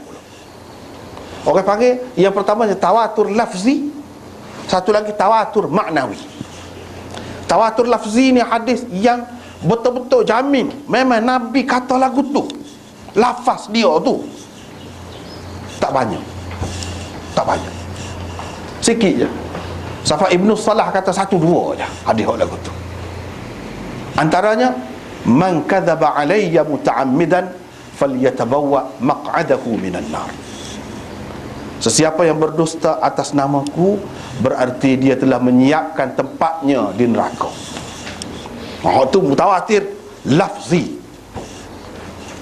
Dengan tawatur isnadi lafzi. Sanad dia banyak benar lebih pada ni. Lafaz dia pula tu serupa. Sekian banyak. Bukan lafaz. Kalau hadis Mi'raj ni kan lafaz dia beza-beza. Beza. Ni tidak tawatur lafzi. Sebab tu kita kata mutawatirul makna, bukan mutawatirul lafz. Lafaz dia tidak. Hak lagu tu kalau siapa-siapa nafi, boleh jadi rosak akidah tu. Kalau hak lafaz dia kata Nabi tak kata, jangan. Hak tawatur makna ni pun tak boleh main-main, boleh jadi rosak akidah. Sebab dia mutawatir. Tapi kalau hadis ahad lain cerita, lain. Kita tak sepakat, kita tak setuju, tak apa, masih ada lagi jalan keluar tu, boleh dimaafkan lagi. Tapi kalau mutawatir, kena beringat dah, kena beringat dah. Dan biasanya hadis mutawatir ni mungkin kita tak nampak ada dalam Quran, ada di dalam Quran. Sama ada Isra' Mi'raj ni kan ada dalam Quran, berkenaan dengan Isra' Mi'raj seperti yang kita sebut tadi, ada. Kemudian tawatur, yang pertama tawatur isnad, yang kedua tawatur tabaqah. Tawatur tabaqah dia ada dua makna, dengan dua makna, iaitu satu tawatur generasi. Generasi sahabat ramai, satu generasi tu memang duduk terima lagu tu, duduk pakai lagu tu, duduk baca lagu tu. Generasi yang kedua tabi'in, lagu tu kau ramai bahkan. Generasi yang ketiga tabi'in, lagu tu juga kau ramai. Dan seterusnya semakin ramai sampailah ke zaman kita ni. Tawatur tabaqah lagu ni misalnya Quran tu sendiri, dia tak ada sanad. Tak ada sanad pun lebih kuat lagi daripada sanad. Sebab apa? Ni kan hadis hak ni Isra' Mi'raj ni, kalau kita sebut sini 40 lebih. Quran 40 orang ni yang kau baca sampai Nabi. Dah setiap orang Islam baca Quran. Kadalah semaya tu mesti kena baca Quran kan. Baca Fatihah sekurang-kurangnya. Tawatur Quran tu sampai ke satu generasi semua terlibat.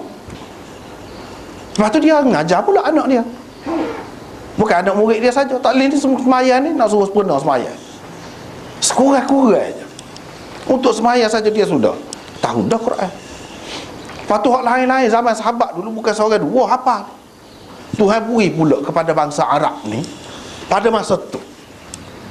Lah ni orang bangsa-bangsa ni dia ada beza antara satu bangsa dengan satu bangsa yang lain dari segi ingatan dia. Setengah bangsa ingatan dia kurang sikit. Tapi muncullah ni Tuhan beri pertolongan banyak kan, macam-macam kan. Ada kemudahan tu. Tapi sampai dulu ketika tak ada ni, setengah-setengah tempat, sebuah kampung tu kan, kalau macam di Pakistan, semua hafal Quran berlaku, lelaki dan perempuan. Pasal apa? Dia tidak ikut sistem hak kita panggil sistem perdana ni. Dia tak percaya dia. Sebab tu dia boleh pelik-pelik pun. Tak heran kau orang. Satu kampung berapa mana hafal Quran berlaku, lelaki perempuan, tua muda, besar kecil, semua hafal Quran. Berapa ramai hak lagu tu. Zaman Nabi dulu sahabat-sahabat boleh dikatakan setakat mana hak dia terima Quran hafal. Bukan hafal Quran dia berapa orang saja dah. Tawatur tu pula tu Quran tu tawatur lafaz dia. Dia tidak serupa hadis, tak boleh riwayat-riwayat satu kali, tak boleh ambil maksud dia, tak boleh. Lagu tu kalau baca kat saya tak sah, tak betul makhraj dia, tak sah. Kalau bahasa Syafi'i lagilah. Apa ni Fatihah tu hak merupakan rukun, tak boleh. Kalau salah tak sah. Dari segi bacaan dia, dari segi tulisan dia. Kalau ni lagu tu tulisan, padahal bahasa Arab lah ni tukar dah. Ejaan dia lagu lain, Quran lagu tu tak ada siapa dia boleh ubah. Tengok pelik tu. Lagu tu lah orang panggil mukjizat. Hafal, bukan seorang hafal, ramai hafal. Tawatur dari segi hafalan. Lemahlah kita. Apa yang boleh sepakat jadi pakat duk mengapa ngomong gitu mau tu apa? Siapa dia WBT? Siapa dia upah? Tak ada. Tak ada. Dalam Islam ni tak ada kitab supun. Keluar daripada Islam. Kitab suci lain lah, orang panggil kitab suci lah. Agama-agama ada ke hak apa lagu? Tak ada. Tok Sami dia ke padri dia pun tak ingat lafaz lagu tu. Ni budak-budak kecil pun ingat. Tak pelik. Tawatur dari segi hafalan, tawatur dari segi tadabbur makna dia, perhati makna dia. Tafsir, berapa buah kitab tafsir? Tak ada kitab dalam dunia ni sebanyak tu orang hurah. Tak ada. Paklon ni jadi bukan cabaran ni zaman Nabi saja suruh buat ayat Quran dak. Paklon ni siapa kiamat. Cuba buat. Ada satu kitab yang orang syarah, orang hurah sebanyak Quran. Tak putus-putus. Tak ada. Tu peliknya. Orang hafal seperti tu ada? Tak ada. Orang jaga gitu mau tu. Jaga tu kawat. Tak ada. Lepas tu cara baca dia tu, makhraj dia kena jaga molek. Siapa? Benda-benda ni semua kalau diperhati nampaklah tawatur, tabaqah. Jadi tak tanya ada sana. Sebab kata tak adil lah. Matahari naik, kita tengok sendiri. Tengok sendiri, boleh tengok kan benda tu. Nak sadar apa? Royak matahari naik dah, tak payah waktu tu. Kalau awak ada mata boleh tengok lah. Serupa juga dengan Quran saat ni. Lagu tu. Ini orang panggil tawatur tabaqah. Hak ni paling tinggi. Tawatur tabaqah. Menafikan hak ni, menolak hak ni, jadi rusak akidah, keluar daripada Islam. Tawatur tabaqah. Lepas tu percaya bahawa Tuhan ni tu tawatur tabaqah. Keyakinan lagu tu semua terima. Tak boleh nafi hak tu, tak payah sanad dah, tak payah mari hadis hak tu. Semua maklum, orang Islam tahu. Tu tawatur tabaqah. Yang ketiga tawatur tawaruth atau tawatur ta'amul. Misalnya kita kata macam bab banyak ni, bab sunat, orang lelaki sunat ke apa kan, dan banyak lagi lah hak lain-lain lagi, amalan-amalan lain lagi. Walaupun hak ni tidaklah, kalau kita tengok dari segi hadis tidak sampai ke peringkat mutawatir dari segi sanad dia tu, tetapi dari segi amalan dan dari segi warisan, diwarisi turun temurun dengan apa semua tepat. Lagu tu kau orang duduk buatnya semaya zuhur 4 rakaat, lagu tu gimana apa? Tak sekira lah tangan bawah pusat ke atas pusat. Hak tu tak sekira, hak tu hak ni angkat tangan, kau nak rokok tu tidak angkat tangan, tak secara tu. Tapi hak asas dia, hak asas dia supaya memang diterima lagu tu daripada dulu sampai kelan ni, diwarisi begitu. Ini orang panggil tawatur, tawaruth tu warisilah bahasa Melayunya. Diwarisi. Ta'amul, amalan orang buat lagu tu. Orang buat lagu tu gimana apa? Cuma gaya tak serupa tu, tersecara lah waktu tu. Hak ni bang ala Mekah, hak ni bang ala Mesir, hak ni bang ala tak apa tu. Lafaz dia. Serupa ke tidak? Serupa. Bagaimana apa? Kalau ada hak tak serupa, orang pantas selalu. Orang pantas selalu. Misalnya Syiah adalah sebut dia hayya ala khairil amal misalnya dalam bais subuh. Dia ada apa ni, asyhadu anna aliyan waliyullah. Orang bantah. Puak-puak dia sendiri pun bantah. Mari mana? Mana hadis? Tak ada. Dia pun tak boleh royak. Nampak selalu ni palsu. Sebab apa? Diwarisi turun temurun memang begitu. Macam bab sunnah. Tak payah cari sanad tu sampai ke peringkat mutawatir. Memang orang Islam duduk buat lagu tu dah. Tidak sampai dulu dah. Hak ni memang betul. Tapi tidak semestinya hak diwarisi ni semua ni memang betul, tak mesti. Hak sini boleh keliru. Ada kalanya tidak gitu tapi orang buat. Hak tu tak mesti, tak boleh pakai hak tu. Misalnya tempat kita kan, kalau orang mati kan lepas pada sembahyang tu kan bui pitih lah. Bui nasib lauk kau. Sebuku-sebuku seorang. Tu diwarisi juga. Tapi diwarisi tu di mana? Seluruh dunia kau. Dah. Tempat kita saja. Tu beza dia. Cuba perhati benda-benda lagu tu. Cuba perhati benda-benda lagu tu. Macam tunggu kubur ke apa tu kan, ada juga orang buat.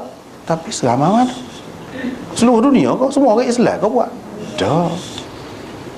Itu tak termasuk dalam hak tadi. Hak termasuk dalam tadi, semua orang Islam buat, tak kira mazhab apa pun, di mana bangsa apa pun. Macam sunat bagi orang lelaki, orang perempuan itu lain, lelaki. Macam azan, semaya, 4 rakaat 5 waktu gapo ni. Dan banyak lagi lah yang lain. Itu tawatur, tawarus orang panggil. Yang keempatnya tawaturul qadril mushtarak. Yang mutawatir ni bukan lafaz dia, tapi makna dia tu mengandungi cerita yang sama, walaupun lafaz dia tu berbeza-beza. Misalnya hadis Mi'raj ni, tiap-tiap hadis Mi'raj ini tidak serupa semua 100% lafaz dia, ada berbeza-beza. Tetapi kita dapat faham daripada semua tu satu cerita, iaitu Nabi telah Isra dan Mi'raj. Tu asas dia. Supaya semaya kita kata asas dia tu, hak tu kira, tak usah kira hak beza kecil-kecil tu. Hak kecil-kecil tak kira, hak asas dia. Supaya juga hak Mi'raj ni asas dia. Apa dia? Nabi telah berjalan malam daripada Masjidil Haram ke Masjidil Aqsa. Lepas tu naik ke langit. Itu cerita tu ada semua dalam riwayat-riwayat Isra Mi'raj ada. Hak tu. Hak lain, hak ni ada sebut masuk syurga, ni masuk sebut ada tengok benda ni dalam riwayat ni, tak ada sebut tu.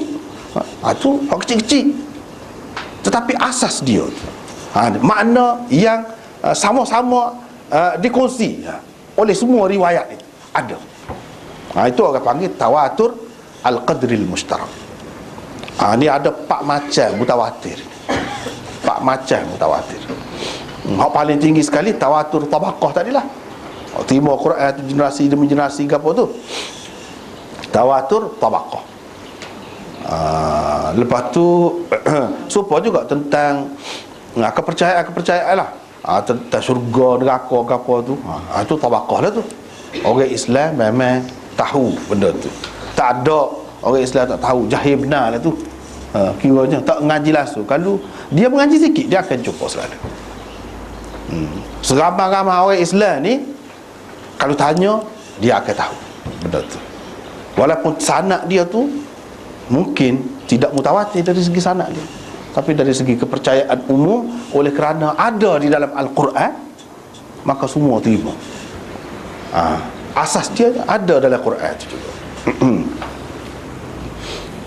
Tak apalah, itu ni sahabat-sahabat ni, inilah namanya. Cuma mungkin nama sahabat hak 29 tu kan, Bilal bin Hamamah, takut keliru takut keliru. Bilal tu lah, tu Bilal tu lah, Bilal bin Rabah, ayah dia nya. Hamamah ni mak dia. Oleh kerana dalam kitab dia sebut gini, tak kita sebut gini lah. Ada juga orang kan sebut bin ni, bin dia berpandukan mak dia. Sebab Muhammad bin Sirin tu bukan ayah dia, mak dia Sirin tu. Ada juga sebab Isa bin Maryam lah.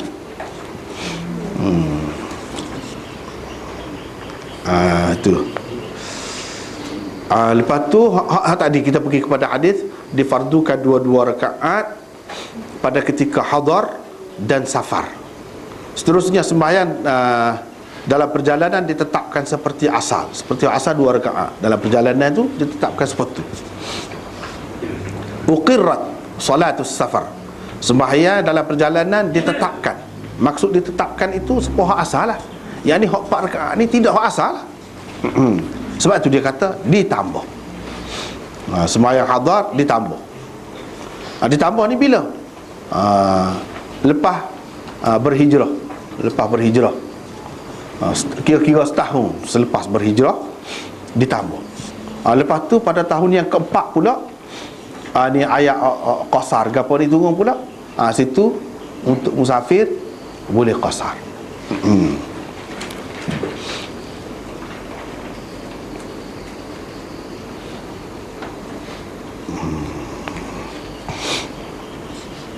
Ini kita boleh lihat dalam hadis, dalam nota 369 itu, selepas hijrah semua sembahyang ditambah 2 rakaat kecuali maghrib dan subuh. Apa yang kita kata kecuali maghrib dan subuh? Takut maghrib tu asal dia 2 rakaat juga. Mana kita tahu?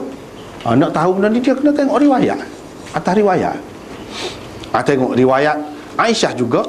Dalam riwayat Aisyah yang lain, iaitu Aisyah kata, furidha salatus safar wal hadar rak'atain rak'atain, falamma aqama Rasulullah sallallahu alaihi wasallam bil Madinah zida fi salatil hadar rak'atan rak'atan, wa turikat salatul fajr bitulil qira'ah, wa salatul maghrib li'annaha witrun nahar. Itu beza tu. Sembahyang ketika bermusafir dan ketika bermukim pada asalnya difardukan dua rakaat. Setelah Rasulullah sallallahu alaihi wasallam berada di Madinah, sembahyang ketika bermukim ditambahkan dua rakaat, jadi 4. Sembahyang subuh dibiarkan seperti asal kerana panjang bacaannya. Jadi kira-kira tu dari segi ambil masa tu serupa dengan 4 rakaat juga. Bahkan ada kalanya lebih lama lagi. Itu mengikut yang diamalkan oleh Nabi SAW dan salaf dahulu. Dan sembahyang maghrib, yang ini juga dibiarkan seperti asal kerana ia adalah witir siang. Sembahyang maghrib tu witir siang. Dia panggil witir siang. Hadis ini diriwayatkan oleh Ibnu Khuzaimah, Ibnu Hibban dan Baihaqi. Selepas diqasarkan, selepas sekian lama sembahyang zuhur, asar, isyak dikerjakan sebanyak 4 rakaat di Madinah, ia dikurangkan, yakni diqasarkan pula menjadi 2 rakaat untuk sembahyang ketika bermusafir sahaja. Sempena turunnya ayat berikut ini pada tahun keempat Hijriah, Allah berfirman, inilah wa idza darabtum fil ard falaysa alaykum junahun an taqsuru minas salah in khiftum an yaftinakum alladhina kafaru innal kafirina kanu lakum aduwwan mubina. Apabila kamu bermusafir di muka bumi, maka kamu tidaklah berdosa mengqasarkan, yakni memendekkan sembahyang jika kamu takut diserang oleh orang-orang kafir. Sesungguhnya orang-orang kafir itu adalah musuh yang amat nyata bagimu. Menurut pendapat jumhur ulama, arti qasar di sini ialah sembahyang yang 4 rakaat dijadikan 2 rakaat. Qasar. Mengqasar di sini ada kalanya dengan mengurangi jumlah rakaat dari 4 menjadi 2. 1, iaitu di waktu bermusafir dalam keadaan aman. Dan ada kalanya dengan meringankan rukun-rukun dari yang 2 rakaat itu. 2 juga, tapi ringan rukun, iaitu di waktu dalam perjalanan dalam keadaan khauf, bimbang akan diserangan musuh. Dalam keadaan itu jadi ringan. Hak 2 tu pun boleh belajar, tukar-tukar pergi mari, boleh. Itu orang panggil salatul khauf pula. Lepas tu sembahyang musafir tu qasar dari segi bilangan rakaat dia, tapi dari segi kedudukan cara sembahyang tu serupa juga. Tak boleh bergerak ke mari, hunggar ke mari, tak boleh. Tapi sembahyang khauf tu lain. Qasar tu reka dari segi kaifiat sembahyang tu pun jadi lagu lain. Lepas tu kalau kita nak bincang tentang ayat ni panjang lagi lah. Ayat ni nya dia kata tidak salah, maknanya boleh juga kalau kita tidak buat gitu, cuma tidak salah saja, tidak berdosa. Nak kau berdosa ni? Tidak berdosa kalau kita buat 2 rakaat sekadar tu je, tidak berdosa. Adakah makna sembahyang hak tamam, sembahyang hak sempurna, hak 4 rakaat tu lebih baik? Tu dia kena sampai masa dia. Tak boleh lagi. Kalau ke mana? Sebabnya ada yang kata sembahyang qasar tu wajib, tak boleh sembahyang tamam, tak sah. Macam mana dia faham ayat ni pula? Ni kena sampai tempat dia. Kalau dia ni jadi mendahului masa pula lah. Begitulah ceritanya secara ringkas. Sembahyang pada malam Mi'raj tu, mula-mula difardukan, maksudnya pada malam Mi'raj tu 2 rakaat. Dapatlah kita tahu hari ni. Mungkin sebelum pada ni tak tahu kan? Mungkin sebelum pada ni tak tahu. Sembahyang belajar apa tu, ada sahabat sembahyang kan, duduk jauh, dia honggar, rokok. Waktu rokok belajar adalah hadis banyak. Nabi SAW sendiri duduk saja, waktu naik atas membar, naik tengah sembahyang. Lepas tu turun mari pula, hundur mari. Dia jangan keliru. Dia ada ketika-ketika ada maksud dia tu. Hak ni ada akan sampai lah, akan jumpa, kita akan jumpa berlaku. Itu perkembangan sembahyang, sejarah sembahyang. Kalau ia pun kita tak buat dah lah ni, tak boleh buat dah lah, sudah mansukh orang panggil. Pada asalnya dua rakaat. Lepas tu ditetapkan sembahyang safar dan ditambah dalam sembahyang hadar. Ditambah dalam sembahyang hadar. Kita tak boleh dah nak cuba buat sebuah asal, tak boleh. Kalau tanpa, kecuali kalau musafir tadi memanglah dibenarkan. Tapi kalau dalam keadaan biasa ni nak buat gitu, tak boleh. Asal perkara tadi yang kita terlupa, tertinggal tadi, iaitu apa maksud dia tidak muktamadkan, tidak kata putus selalu. Bila sampai 5 tu kan, tak boleh dah kira-kira. Nabi faham tak boleh dah nak pergi minta, nak merayu, nak suruh kurang, tak boleh. Dia tak faham gitu. Nabi Musa pun tak faham gitu. Apa? Memang kira-kiranya masih boleh lagi, cuma dia malu saja. Dengan sebab benda ni nyata, memang boleh kurang lagi. Tu nyata di mana? Inilah sembahyang safar. Bila sembahyang safar dia kan jamuk kan, walaupun sembahyang 5 juga, tapi dari segi masa tu jadi 3. Itu qasar tu, rekah dah tu. Itu maknanya pada hakikatnya Tuhan beri lagi kelonggaran. Yang nyata dalam kenyataan ni, bila kita dalam musafir tu kan, hak 5 jadi 3. Kurang dah. Hak 4 jadi kurang-kurang. Maknanya kurang dah tu. Itulah hakikat hak dia tidak putus tu. Benda tu nyata pula. Nyata pula apabila kita tengok dalam sembahyang musafir tu. Tapi kalau tidak dalam sembahyang musafir, tak nyata lah. Menunjukkan hak asas dia tidak gitu. Hak asasnya 5 waktu lah. Itulah hak asas 5 waktu tu. Kata 5 sama dengan 50 tu. Tetapi ada ketikanya ada kurang. Kurang tu pada zahir, hakikatnya tidak kurang. Dikira 5 juga, walaupun jamuk kita kata. Walaupun kita kata buat 2 rakaat apa, serupa dengan 4 juga, tidak jadi kurang. Tidak kurang. Zahir saja kurang. Itulah. Dan kita kalau nak pergi tajuk baru ni panjang kat dah ni. Kita berhenti lah dah. Lepas raya lah nak berayanya. Sebab kalau baca ni tentu dah tak habis ni rasanya. Jadi kita sekat tu lah dulu untuk hari ni. InsyaAllah lepas raya ada lagi. Kita akan sambung bab seterusnya selepas raya lah. Jadi untuk kali ni hanya setakat itulah dulu. Wallahu a'lam wa akhiru da'wana alhamdulillah. Ini kita persoalan.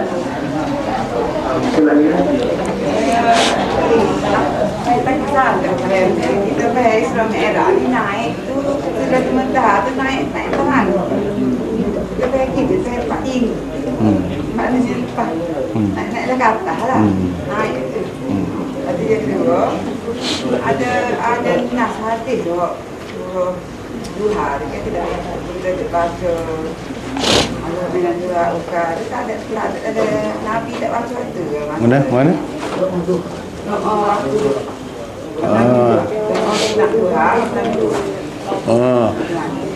Itu saja. Dia sembahyang duha ni sendiri masih ada khilaf. Ibnu Umar tak terima sembahyang duha, tak ada bagi dia. Tetapi jumhur ulama di kalangan sahabat dan kemudiannya terima. Memang ada pun, kita terimalah. Pasal ramai juga sahabat yang meriwayatkan. Kira-kiranya dia tidak tahu. Cuma dia kata Nabi ada sembahyang pada masa tu, tapi bukanlah sebagai duha pada masa tu. Kalau kita perhati, ada sebab-sebab lain, kata dia. Misalnya cerita Ummu Hanik dulu kan, Nabi sembahyang di rumah dia tu pada waktu duha. Ada yang mengatakan itu sebagai syukur kerana dapat menguasai Mekah. Sembahyang syukur, sunat syukur. Ada yang kata gitu, bukan sembahyang duha, cuma sembahyang pada waktu tu. Tetapi yang hak kemahnya ada sembahyang duha ni, dan boleh kita amalkan dengan tetap sama-sama pun tak apa. Cuma dari segi nak tetapkan doa gitu gini itu tak ada. Cuma doa umum lah. sesuai dengan masa. Kalau kita pilih, tak apalah waktu tu. Sesuai dengan masa, misalnya duha. Malam sesuai dengan malam. Subuh sesuai dengan subuh. Waktu kalau kita pilih antara mana-mana doa yang ada, kita boleh pilih waktu. Cuma kena ingatlah, semayang benda-benda lagu ni, dia kena ikut betul-betul ikut sunnah. Jangan kita buat jemaah semayang duha. Jangan. Dia semayang sunat ada hak boleh jemaah kan. Semayang tahajud boleh, semayang tarawih boleh, semayang sunat juga. Tapi duha ada.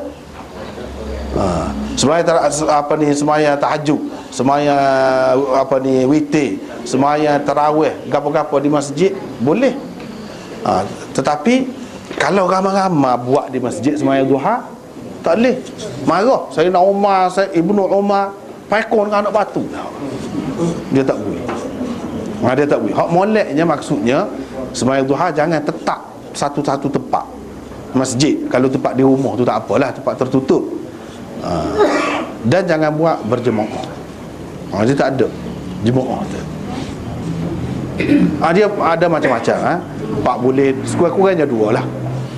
2, 4, 6, 8 boleh.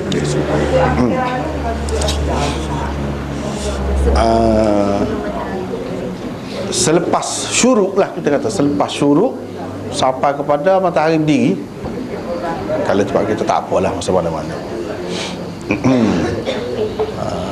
Cuma dalam pukul 10 tu hak molek lah. Tu hak jelasnya. Pukul 9, 10 antara tu.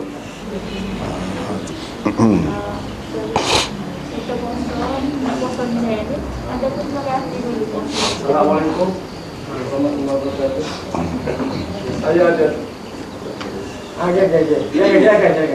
saya ada terbaca dalam majalah Football. Dia ada buat tweet dia. Dia kata ada seorang syekh yang besar. Dia kata semaya surat tasbih ni tidak ada sebenarnya. Kerana dia bukan hakikat semaya sebenar. Sebab dia amat lari daripada hakikat semaya, waktu kita semaya, sebab dia tulis sikit. Betul atau tidak daripada Islam. Pendapat dia. Apa tadi? Yang pertama tadi. Puasa ni kena qada. Dia begini.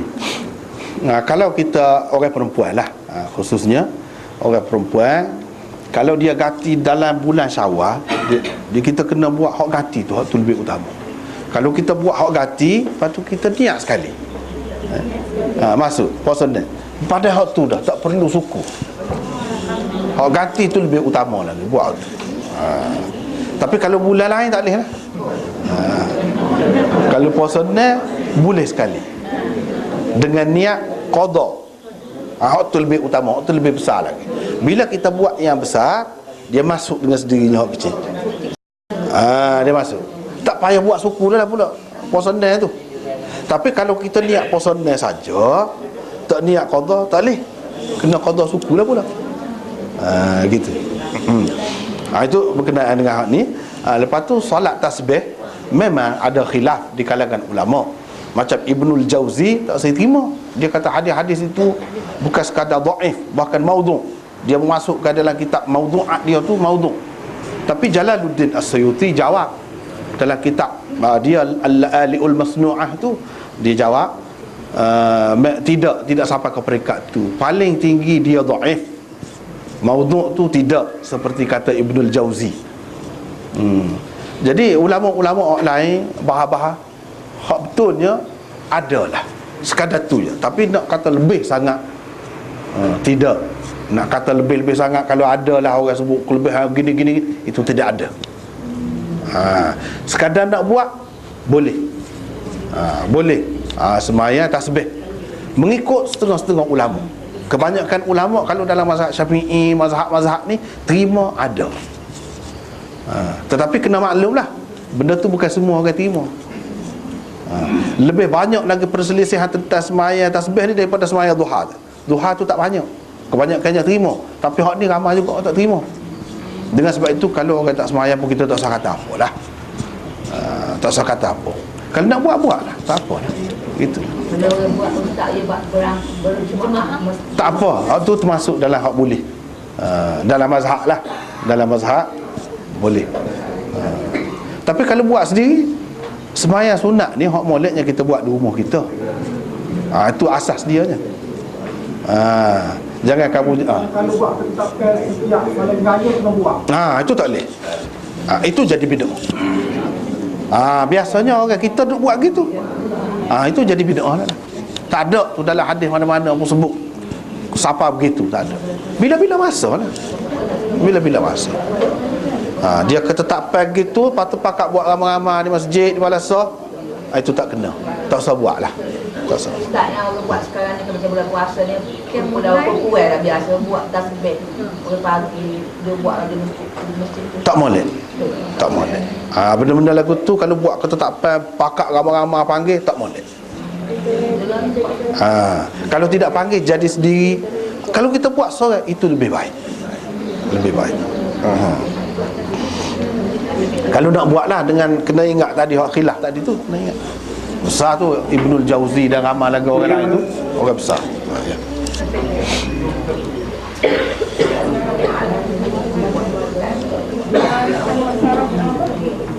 Langit dunia ni habis sama. Sama ada dunia. Kalau ada pertanyaan sama ada Nabi Muhammad. Langit berapa lah berapa? Waktu masa Amin sama Allah di langit tu maksudnya macam mana? Kata jika akan dibangkitkan dari bumi tak? Dilahirkan bumi ini, dibangkitkan sini. Mana bumi ni kau lagi pada?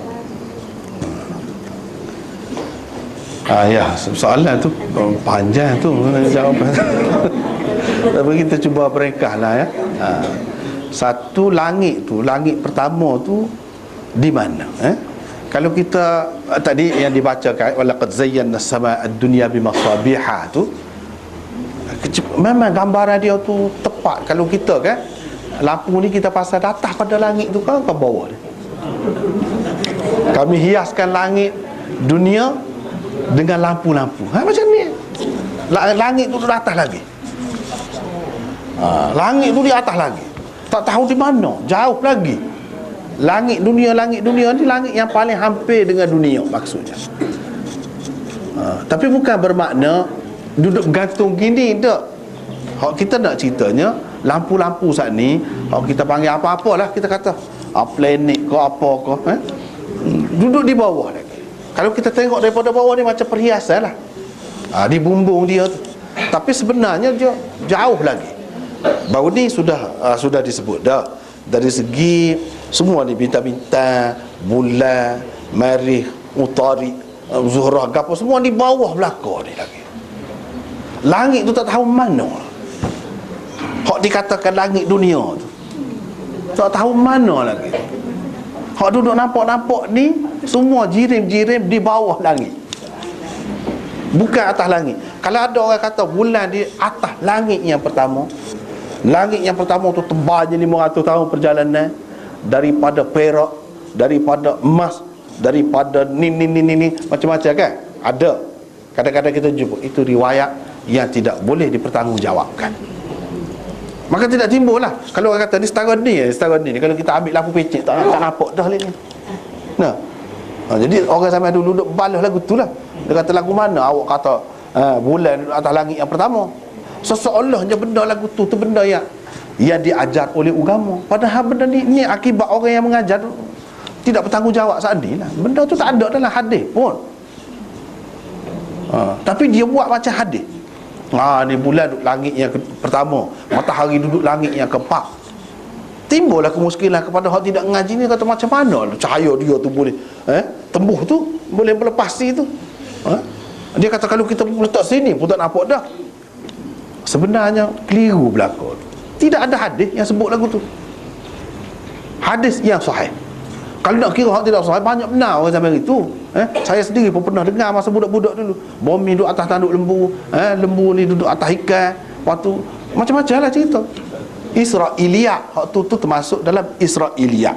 Orang sampai dulu dia tak beza ni antara hadis dengan Israeliat ni, campur gaul habis. Menyebabkan jadi orang-orang yang mengaji sains, mengaji cara barat ni, dia kritis. Cara dia kritis, dia tolak semua, dia benci kepada agama. Agama ni memundurkan manusia. Sebab apa? Sebab hak mengajar tutup lebar, tu alim juga. Dia tak ada beza. Itu keliru tu. Silap orang yang mengajar. Yang sebetulnya tak ada kena-mengena tu. Bukan hadis, bukan Quran, lagu tu. Ni langit ni atas lagi, tak tahu mana. Itu yang pertama. Yang kedua, apa tadi, tentang Allah tu, ainallah, Allah fis sama. Satunya mengikut salah, dan dia kata sama lah, fis sama. Tetapi adakah dia menyerupai makhluk? Tak. Sebab dia ada salah satu sifat Allah turun.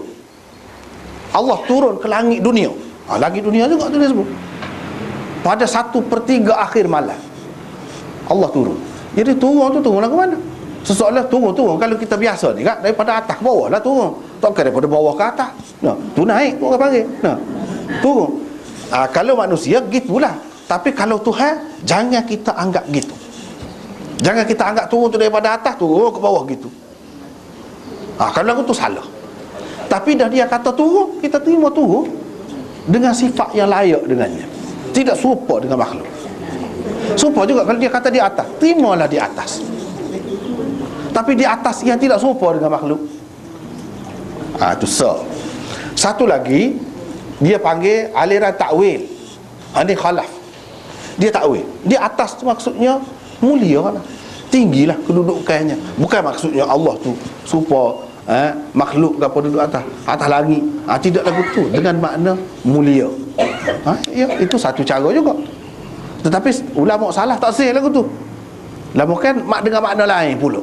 Hak baiknya kita suruh ke dia. Jadi dia kata Allah di langit, satu tak takwil, satu tak sih takwil. Tetapi Nabi SAW tidak faham. Tidak tanya balik dia. Maksud di atas langit tu lagu mana? Nak rayaknya setara tu pun cukup dah. Cukup dah kepada setengah-setengah orang ni. Tak perlu kita tekan kuat sangat sampai pening kepala dia. Cukup lah. Dia anggap hak di atas tu yang maha berkuasa, yang maha tinggi, yang memerhatikan kita. Bila duduk di atas tu, lazim dia. Apa yang lazim daripada orang duduk di atas? Apa yang mesti? Dia nampak, dia menguasai. Itu takwilan dia. Kalau nak takwil, itu cara khalaf. Kalau tak saya takwil, cara salah. Itu yang kedua kan, lebih kurang begitu.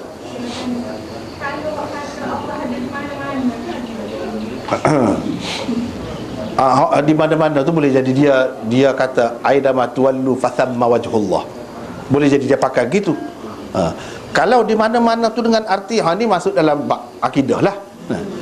Di mana-mana tu dengan arti sini putus hada, sini putus hada dah. Jangan, lagu tu tak kena. Tak kena lagu tu. Maksud di mana-mana tu Allah, pengetahuan dia, ilmunya itu ada di mana. Dia tahu belakang pada mana. Kena takwil gitu.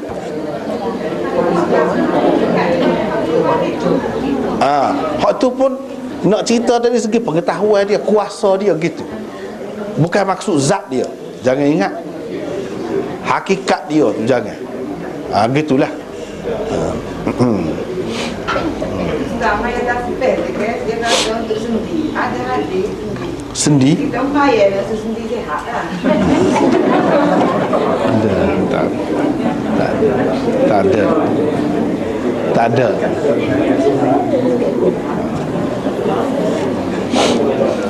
Tak ada. Ni salah.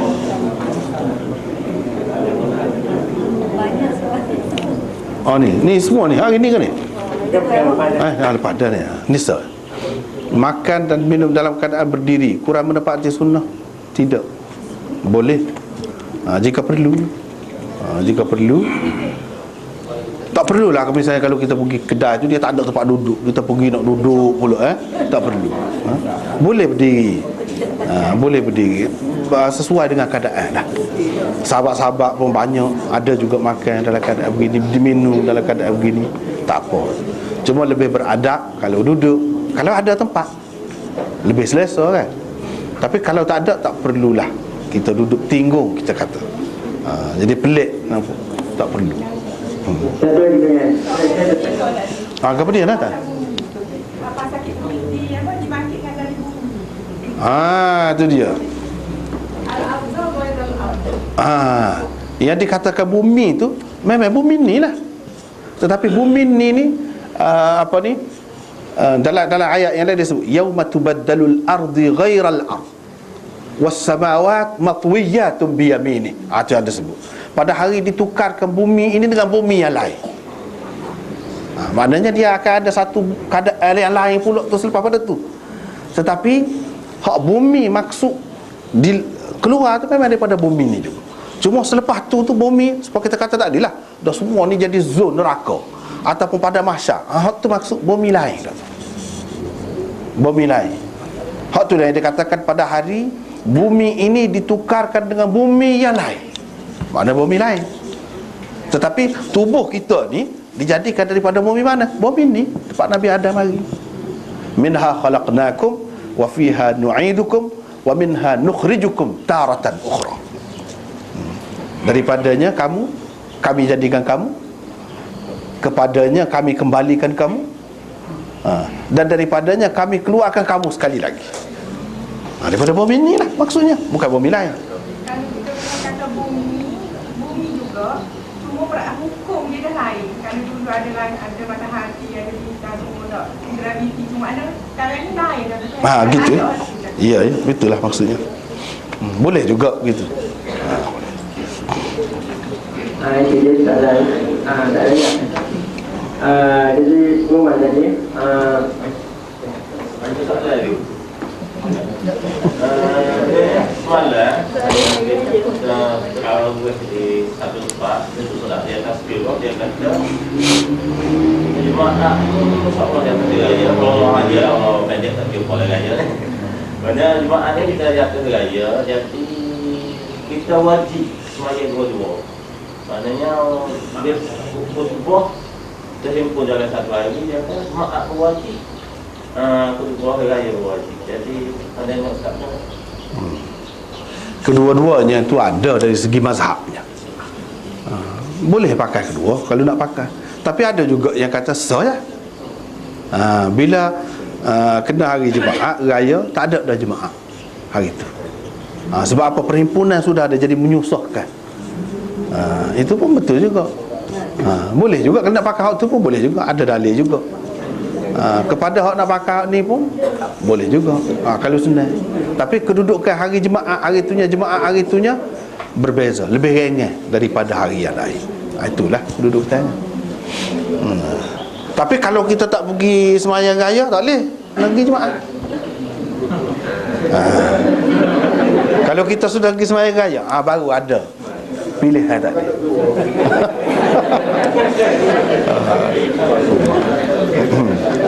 Adalah lebih kurang. Kemudian untuk makluman tadi sesiapa yang masak untuk melawat pada arwah Ustaz Ahmad fungsi kuliah kita yang meninggal dunia Jumaat lepas, dia masih dalam ini kita nak jumpa pagi dia ini. Dan keduanya kelas selepas aktiviti ini 18 dari bulan 9 seminggu selepas aktiviti ini. Dan juga pada hari itu kita ada buat sedikit jamuan untuk Idul Fitri. Jadi sesiapa yang masak untuk bawa makanan itu baguslah. Dan kita tak menghalang sekiranya ada yang nak bawa santri pun bawa lah. Jadi semua dia semua tanpa lah. Makanan asas kita ni memang ada, tapi untuk tambahan tu boleh bawa. Dan pada kebetulan juga saya mewakili pihak yang pasti mengucapkan selamat raya Idul Fitri, masa batin kepada semua